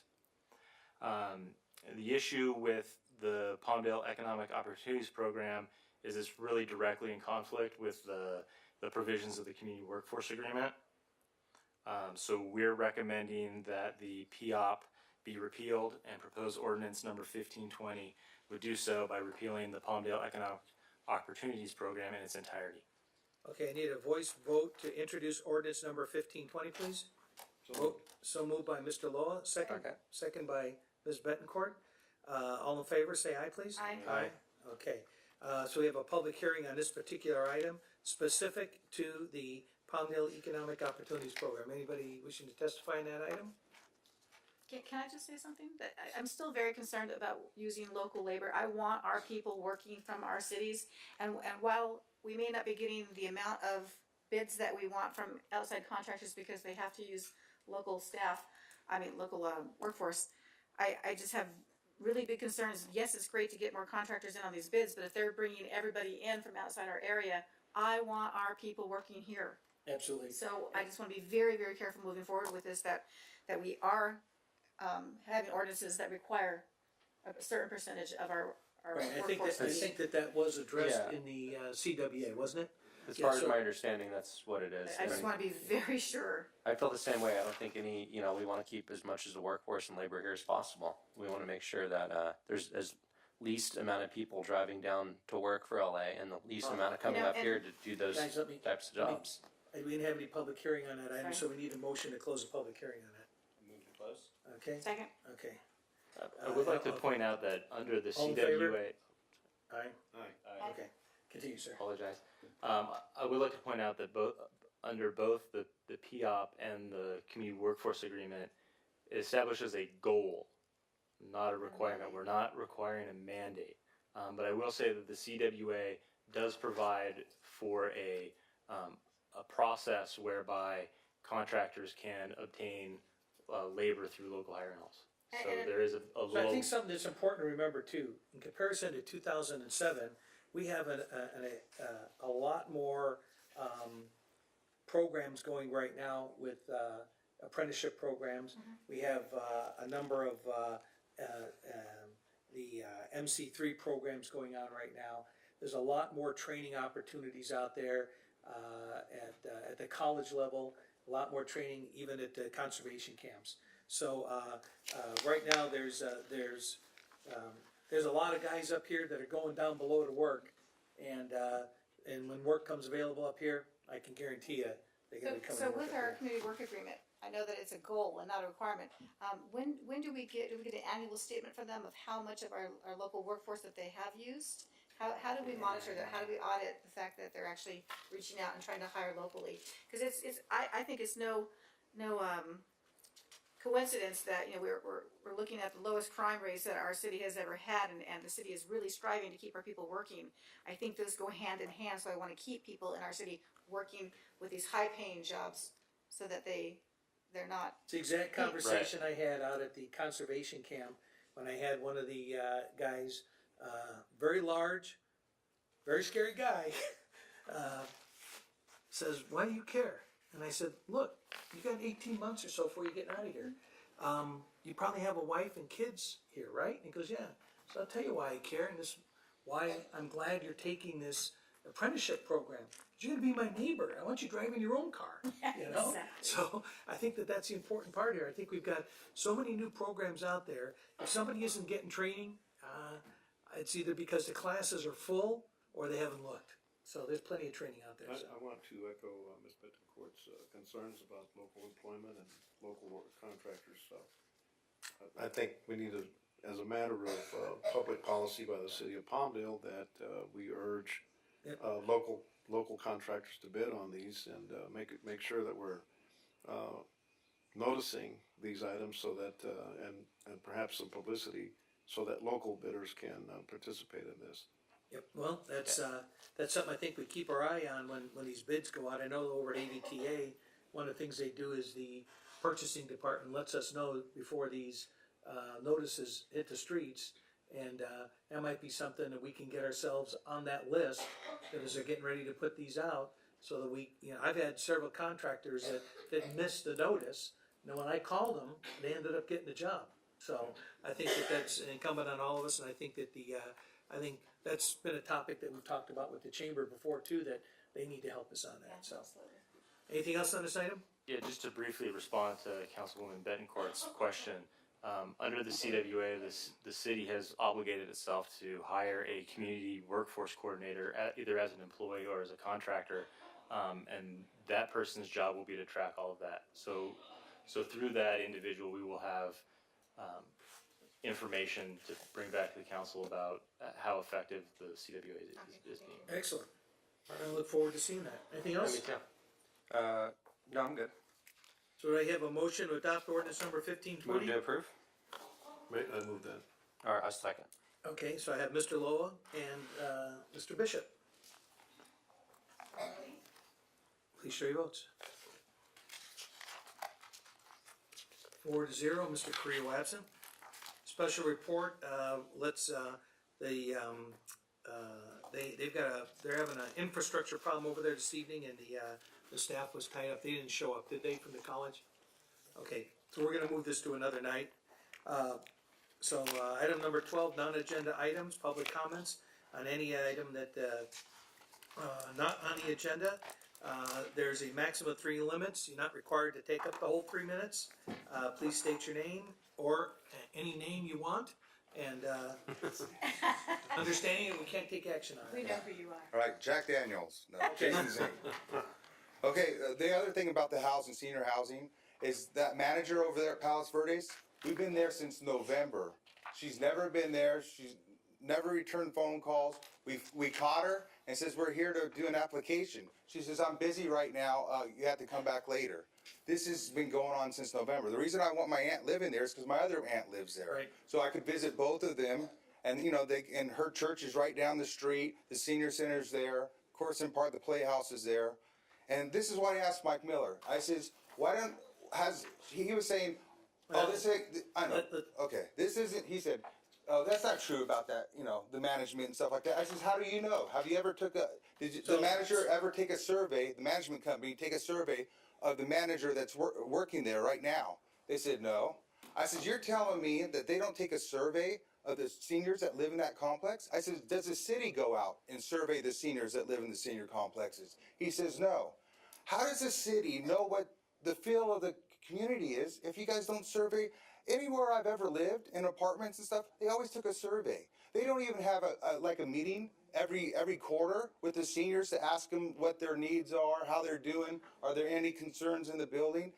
It's crazy. Yep. The other thing is, I want a status on Little Rock Dam. When is it gonna open? What is the city of Palmdale doing to open Little Rock Dam and get it funded? On a HUD COC, Long Beach has a HUD COC. Have you sent Mike Miller down or any other city employee down to Long Beach or Pasadena or Glendale to see how their HUD COC works? That's $10 million this community could get from the federal government just by having that status.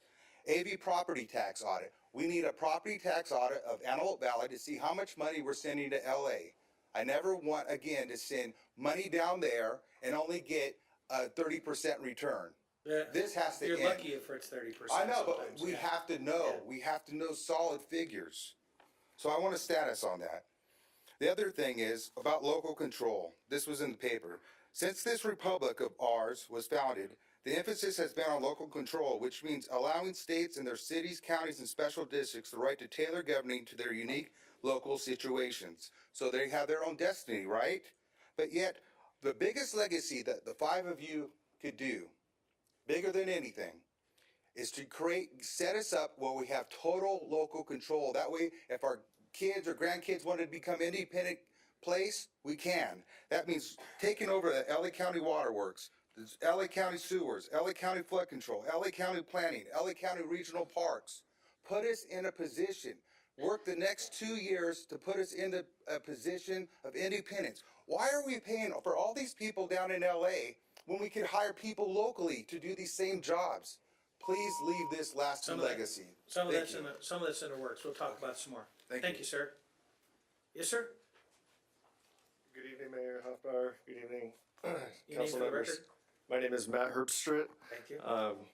So I provided a petition for you guys to overlook. It's over 300 people that have signed this from our Los Amigos school, which is in District 4, Mr. Carrillo's district. If I can read the petition. We demand the governing bodies of the City of Palmdale, Palmdale School District, County of Los Angeles, and the State of California to take immediate action in providing sufficient safety measures to keep our children safe while arriving to school and departing from school at Los Amigos Elementary. We, the undersigned, are concerned citizens who urge our leaders to act now and protect our children from serious injury or death by putting in school safety zone lights, school crosswalks, speed limit signage, sidewalks, widened streets, and parking. Matt, which one is this? This is Los Amigos. Is this the one that's on R8. Parrot Loss? 50th, out there on the east side? Yeah, Okay. off of R8, Just right go straight behind down Pete there. Knight. Okay, all right. Uh, I get all the schools confused out there sometimes. I've been reading Dr. Seuss books all week. Right, So, right.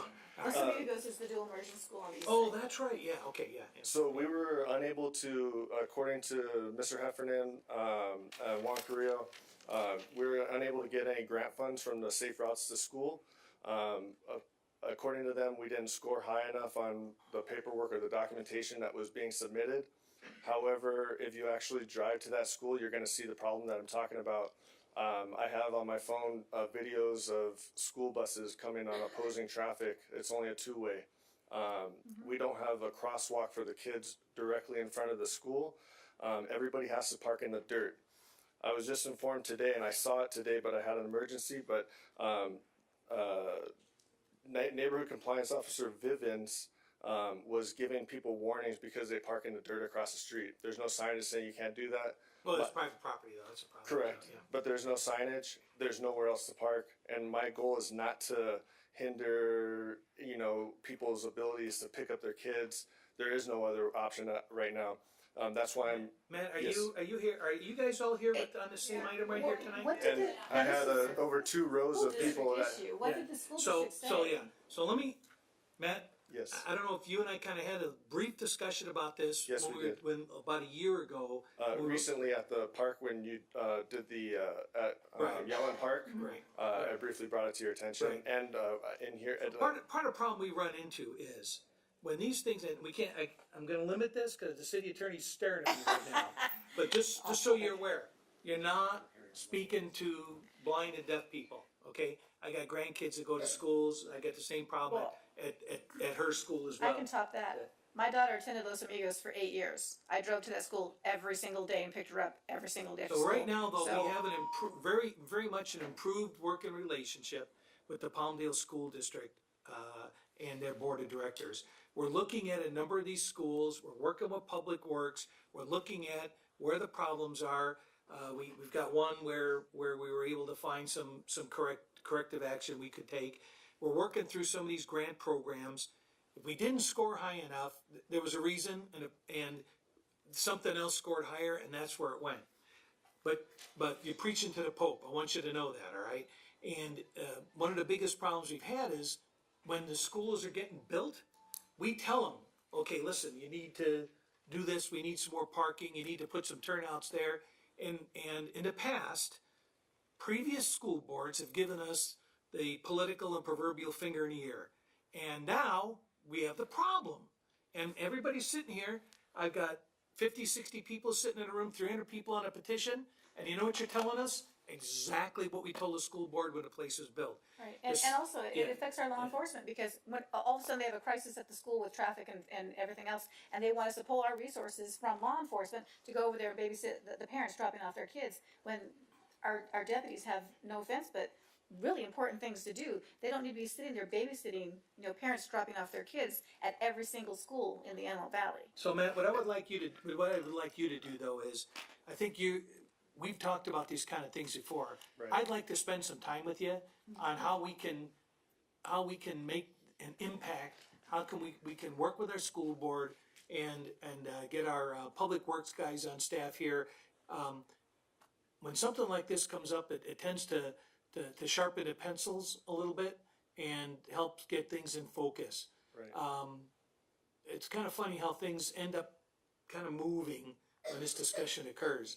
So we get it. Trust me. I mean, I probably at least a couple times a month am out at a local school, taking a look at what the problems are and the traffic issues and things like that out there, trying to work with the principal. Quite frankly, a lot of times the parents just don't want to listen. And you tell them, okay, how about if we use this pattern right here? Yeah, but I don't have to, and you just go ahead and do it anyhow. So I think we can all do a better job, but I think that maybe we need to take a look and see if there is that we can do to try to impact that. So And I do believe that there are some things that could probably be implemented let's at talk a cheap about it some cost. more. You know what? I'll make a commitment. You email me. We'll find a time. We'll go out there. We'll stand in the street and try not to get run over. All right? Okay. And Steve, I'll go out there with you, because Yeah. I'm really So familiar with the area. we've had that problem. And if you're gonna reiterate what Matt has said here, I don't think there's anybody on this dais right now that doesn't recognize that there's a problem, usually it's about 20 to 30 minutes in the morning and about 45 minutes in the afternoon at every one of these schools. But, you know, you believe me, we've got kids and grandkids in these schools. Can we address not using a tactic of a scare tactic to the They might have gotten, these guys they don't go out and look for problems. It's as a result of a complaint. So trust me, it isn't that he was going out there to try to be a big tough guy. Somebody complained. Somebody called, There's Somebody just called. there's no signage there. I'm not trying to get signage Yeah. up there. I have an agenda to keep the kids safe. That's it. Yeah. We'll do our best to work with you guys. Thank you. All right, thank you. Okay. Something new or different on that? Are you on the same item, man? No. Okay, come on forward. Hi. Hi. Good evening. Hi. I'm Nikki V. Smith. I came here tonight to introduce myself to the council. How are you? I'm good, and congratulations. Thank you, man. I'm new to the town, but not that new.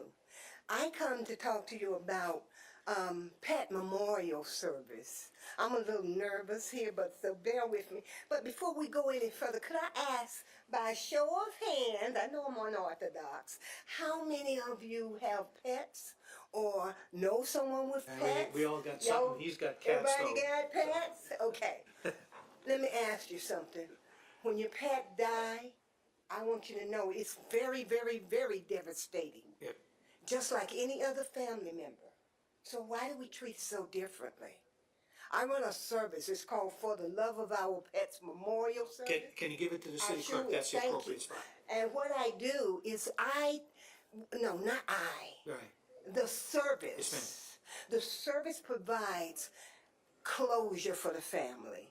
It also helps the family through the grieving. Okay? Yep. And what we do is by offering a unconditional love live ceremony as well as art ceremony. I am licensed here, and I'm a home-based business, so I go to the client. We like entrepreneurs. Thank you. I just want you to know who I am. Again, I'm Nikki V. Smith. I run For the Love of Our Pets Memorial Service. I hope none of you need me anytime soon, but if you do, we do quality work. Thank you, man. Okay? So why don't Thank you give some of those to the city clerk there, and she'll pass them out to us. then. Thank you, and I'm going to do a follow-up if it's okay. Thank you. You know where to find. We're not hard to find. Barry? Thank you so Come on up.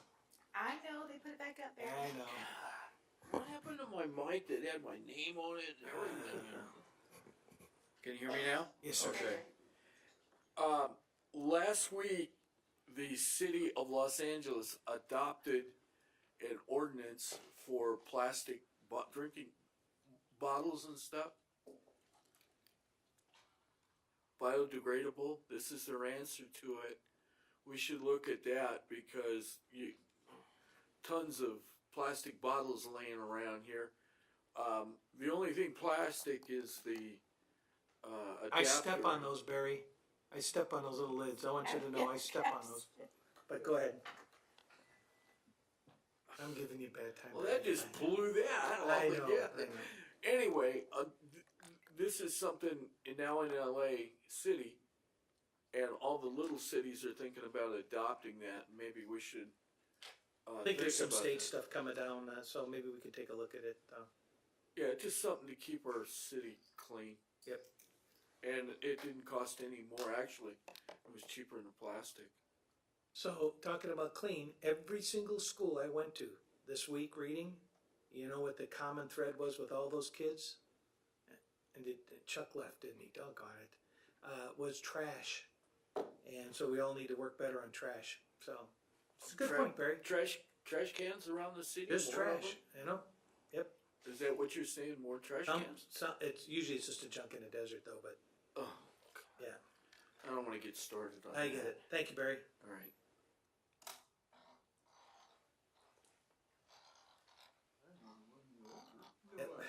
My dad used to do it all the time.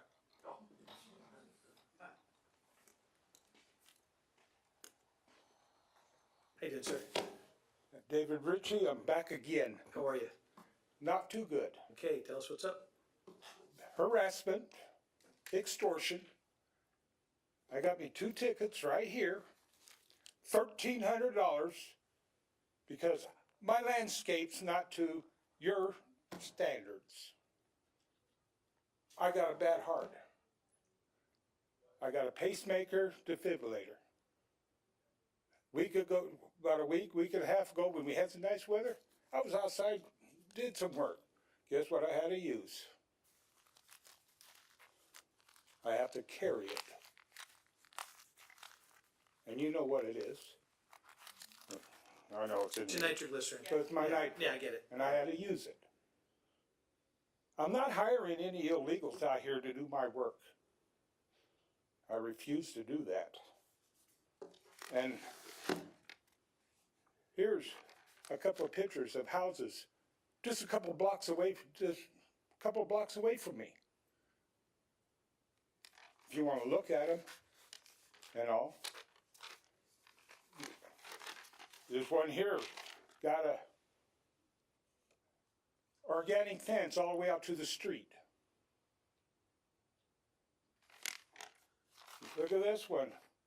Trailers, trucks parked all over their front yard. And nothing happens. Nothing's happening to them. And I don't know why I'm being harassed. Well, I got one for $400 in the end of January. I got another one the 20th of February for $900. Now, do I make my house payment and take care of these? Do I pay my electric, my gas to take care of these? That's what I need to get to put your, as I call it, your hazardous fence up. And all, and if you want, my yard, sure, it's not the prettiest and all, but I've been making raised gardens and trying to do stuff as I can. I'm on a fixed income. I'm 68 years old, forced to retire a year ago because I had a heart attack while I was driving a semi delivering your products. It's lucky I didn't get killed out there or kill somebody else.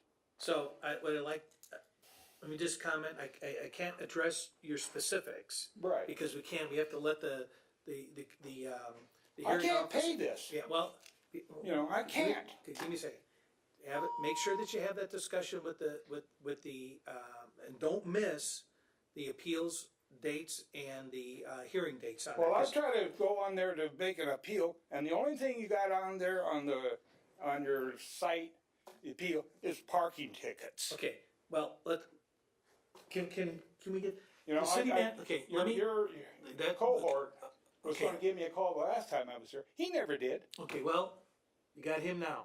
So I'm gonna have you talk with him. Let's see if we can find a path to how we can resolve this. I want you to know something, because my kid went through a similar problem.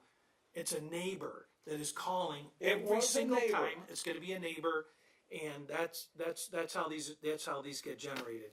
So that guy's neighbor that you showed us is And he's in violation too. Well, all right, so, but what I would like you to do is get the city manager's card here.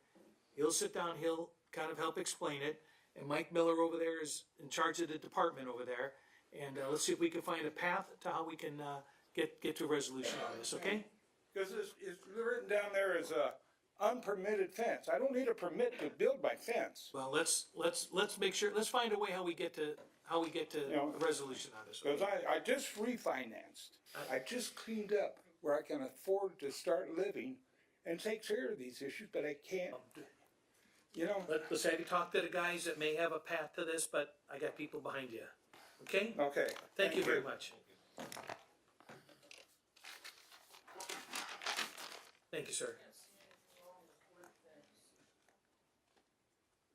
Ma'am? Hi, good evening. I know that you stated earlier, Maria Gutierrez. Maria, thank you. Yes, I know that you stated earlier, Mr. Mayor, that you didn't want to reiterate the school issue, but I just wanted to show the amount of people that stood up. as soon as it was addressed. We get it, trust me. I want to just, and you stated, Ms. Betancourt, that you know the school has a problem.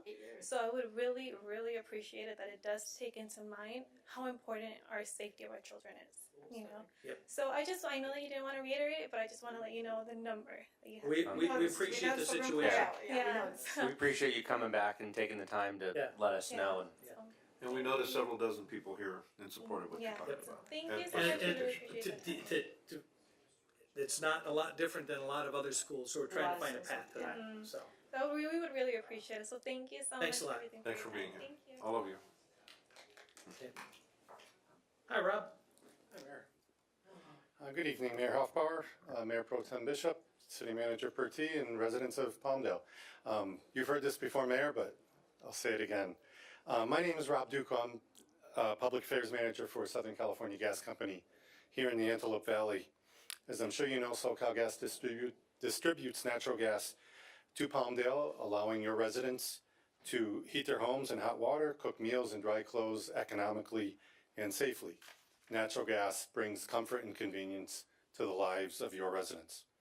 The employers in Palmdale also rely on natural gas to cook meals at restaurants, to heat hotel rooms, and in many industrial applications, including over at Plant 42. They use a lot of natural gas there, supporting a lot of jobs. Natural gas is affordable and abundant, and the energy source of choice in homes and businesses. Natural gas is part of a balanced energy portfolio that you and your constituents enjoy. I'm here tonight to raise your awareness of an ongoing issue in California about which many people are unaware. California wants to upset this balanced energy portfolio. California wants to electrify everything. A proposal which did not pass the legislature last year would have required all new buildings built after 2022 to be all electric and would have required all existing buildings to be retrofitted to be all electric by 2030. While this proposal did not pass, more similar proposals are coming. In fact, a similar proposal is now being made through regulation rather than through legislation. So be on the lookout for that. Just think about, for residents, think about how much you pay for electricity to cool your home in the summer and how relatively little you pay for natural gas to heat your home in winter. Now imagine paying those high electric bills year-round because you are forced to heat with electricity and cook with electricity and do everything else you now do with natural gas with electricity.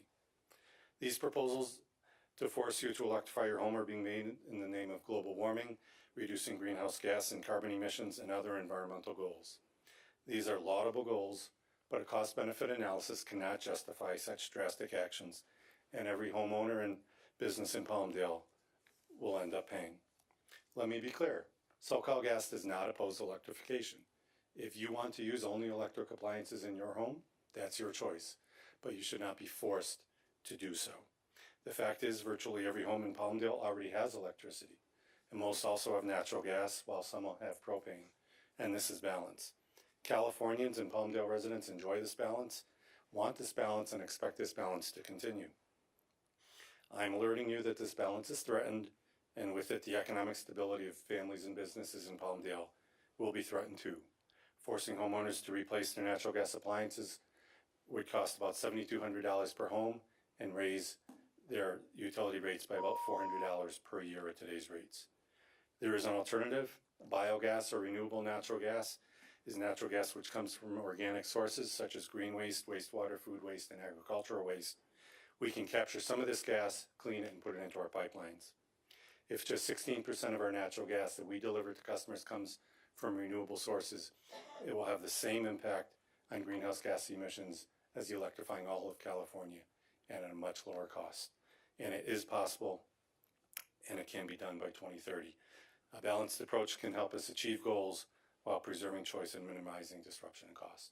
Thanks, Rob. Thank you for listening to me. All right, just so the council know, I asked Rob to come out here and make that presentation. He made it at some of the league meetings and stuff. I felt it was important that the rest of you would be able to hear what the issue is that's going on out there. I appreciate you coming. I appreciate you sticking around. Thanks, Mayor. Thank you, sir. Thanks, Council.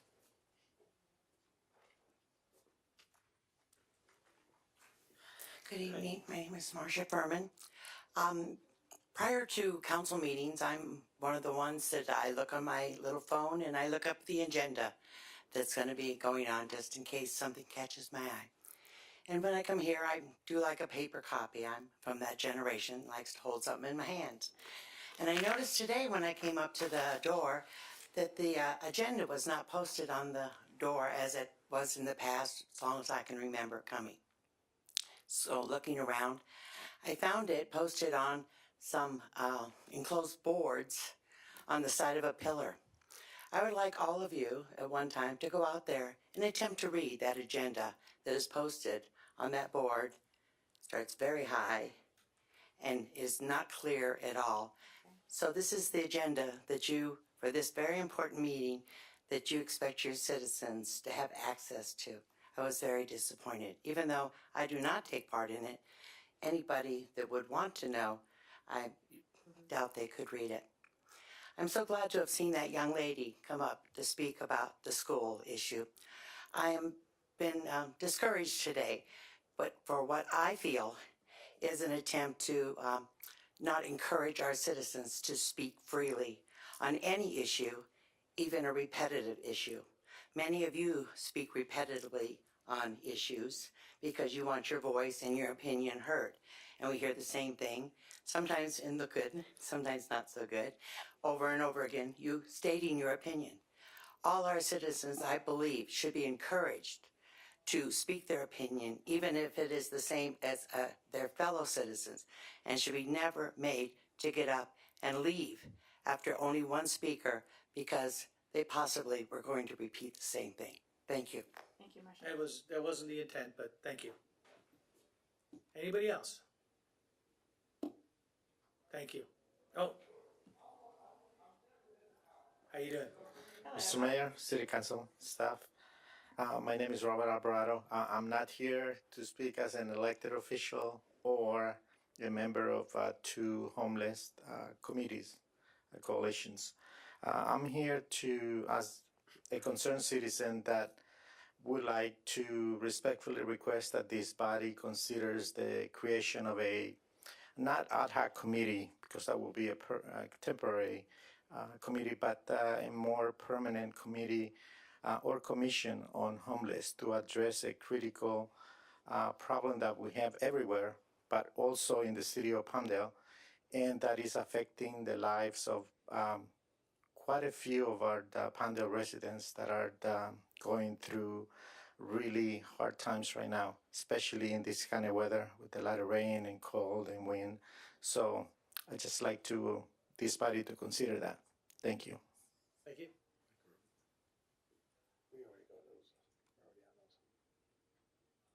I am super sorry I wasn't planning on speaking tonight. My name's Nick Matthews. I'm with Valley Oasis, and this gentleman sparked my passion. My job with Valley Oasis is homeless outreach. And what I'm responsible for doing in this service planning area as well as Palmdale is coordinating homeless outreach efforts. With Department of Mental Health, we have Mental Health America, and LA Family Housing that comes out and does outreach for our community. So there is a collaborative work going on. There is also the, goodness, I'm blanking, the coalition, the homeless coalition. Right, we participate in that. Yeah. Right. So I've seen Mike out there various times, and so I just want to make sure that the community is Been there aware. as well. I had Carol over to a meeting the other day. Sure. Right. I just want to make sure that the community is aware of all of this that's going on, and also while I'm here, I want to put in a plug too. With homeless outreach, there's an app that LASA has. It's called LA Hop. And it's a great way for community members to make requests for a homeless outreach team to go out and engage a person. The requests all come to me, and I disperse them to the appropriate team. So it's a great way for us to get more eyes and ears looking for people, so we don't have to spend the We time. appreciate the work that you guys are doing out there. It's work that really, really needs to be done. And we thank really you. appreciate that. And that's specifically why when Carol called me, we sat down and we Sure. just had the one-on-one time, and where can we better partner? Because that's what it's all about. It's about getting that input, spending the time. where we don't run afoul of the Brown Act, where we can sit down and just have that discussion. Exactly. And, that's important, but I appreciate that. Well, thank you. I And the appreciate app it. that you're talking about, they actually shared that with the county employees. It went out to all of LA County employees, so we are all aware of the app, to help locate and send resources to. It's homeless really individuals. helpful in all honesty because, you know, I can spend an hour looking in a desert and find nothing. Mhm. But if Yep. someone lives there, they know exactly where the person is, and then I don't have to spend Well, you that know, hour. as well as our guys do, is that we pretty much know the guys that they're, and the families that they're running into out there. Yep. And, it's a difficult, it's a sad situation sometimes. Sure. Trying to find the solution, and some of those solutions aren't as, easy sometimes. But I think it's important that if all of us pay attention to what's going on out there, call it into the staff so that you guys and our staff can get out there at the early stages before 1 or 2 or 3 people become 5 or 10 or 15 or 20 people, because it's a lot easier to find that solution for a couple of people than it is for, as Anaheim found, several thousand. So, So, and just like any intervention, catching it early is better Absolutely. than catching it late. So, thanks thank you. very much. Appreciate it. Okay, and anytime you want to come by and talk, you guys or Carol or any of you from Valley Oasis, my door's open, okay? Just call Terry and I'll be there. Okay, I gotta watch how many waffles we have for breakfast though. Starting to catch up with me. Anybody else? Okay, Mr. City Attorney, we have a closed session, sir? I wanted the informational reports. We can, do you wanna do those now? It doesn't matter. No, let's wait. We can wait. Can I just introduce you to our detective, our lieutenant, who's in charge of the Detective Bureau for Palmdale Station? In charge of what? Can I have you stand up, Lieutenant? This is Lieutenant Bergen. He's in charge of Detective Bureau for So, Palmdale Station. come on, she drew you out, come on up over here. I'll get it tomorrow, right? Yeah.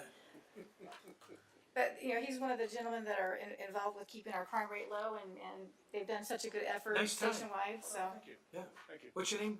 Terry Bergen. Thanks. Nice to meet you. Good to see you. Nice to meet you, Lieutenant. Nice to meet you, sir. Nice to meet you. Are you new to the, division now? No, I've been here for 2 years. Oh, okay, all right. What do we need to know? That, the other uniform guy I'm hasn't told us? positive Ron's told you everything you need to know. I doubt it. I Yeah, doubt it. no, I'm absolutely positive because I've told him, so, and he's passed And it that's why on, he so. filtered it, before it got to us. He's done a great job, so. Yeah. I just decided to come and sit and listen and, very informative meeting. We had, spent. Thank you, Laura, I appreciate you calling me out. We had the boss over Yeah. here, we all spent some I time heard with about him. that, yeah. And I've had a couple of sessions with him now, I tracked him down, he's tries to get away, but I get him anyhow. So, yeah, we appreciate what you guys are doing, it's all about the partnerships, it's all about, getting that feedback from the community. And, you know, the more we can talk and the more we can, have those discussions, and know what we can do to be better partners, you know. I mean, I go to Liability Trust Fund, and I get these other cities going, what are you guys doing? Right. I said, well, it helps that 80% of our cops at the station live in the neighborhood. Right, So, I can tell you, I appreciate working for a city that cares. Yep. So it's beneficial both ways. thank you. Thank you. Thank you for coming. Thanks. I think you owe them donuts tomorrow. I'm gonna, yes, have to buy lunch or something. Anybody else that we need to draw out? I I just think we wanted know to, everybody else. I wanted to ask Mr. Partee, there was a homeless count recently. Have we got the numbers on that yet? Yeah, I believe the SPA 1 homeless count numbers have been released. I don't have them off the top of my head, but I can get that to the Can we get a copy council. of that distributed? And get a report Are out we to the gonna have a council. homeless workshop perhaps coming up soon, or Maybe follow up on that? plan for that, so that we can have Robert and some of the community members? Just an idea. Yeah, I can take a look. We can fit it into the workshop schedule. Okay, it was I think just an we're idea. booked out through August right now, but Yeah, I figured, so, okay.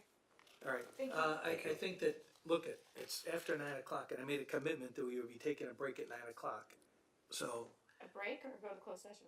well, both, but otherwise somebody else could take over the meeting, cause I gotta take a walk. All right, so do we wanna go to closed session now? Because that's the only other item on there, other than the reports. It's up to the city council, if you wanna take Are you a guys closed good with this? session Wanna go now to and then come closed back session? and do committee reports, that's Okay, fine. we'll do that, we'll come back and we'll do the required reports at the end then. Okay, great, so if you wanna hang around, we're gonna be sitting in the back room, and you can catch up on your sleep out here if you like. But we're gonna be back there probably for a little while. So.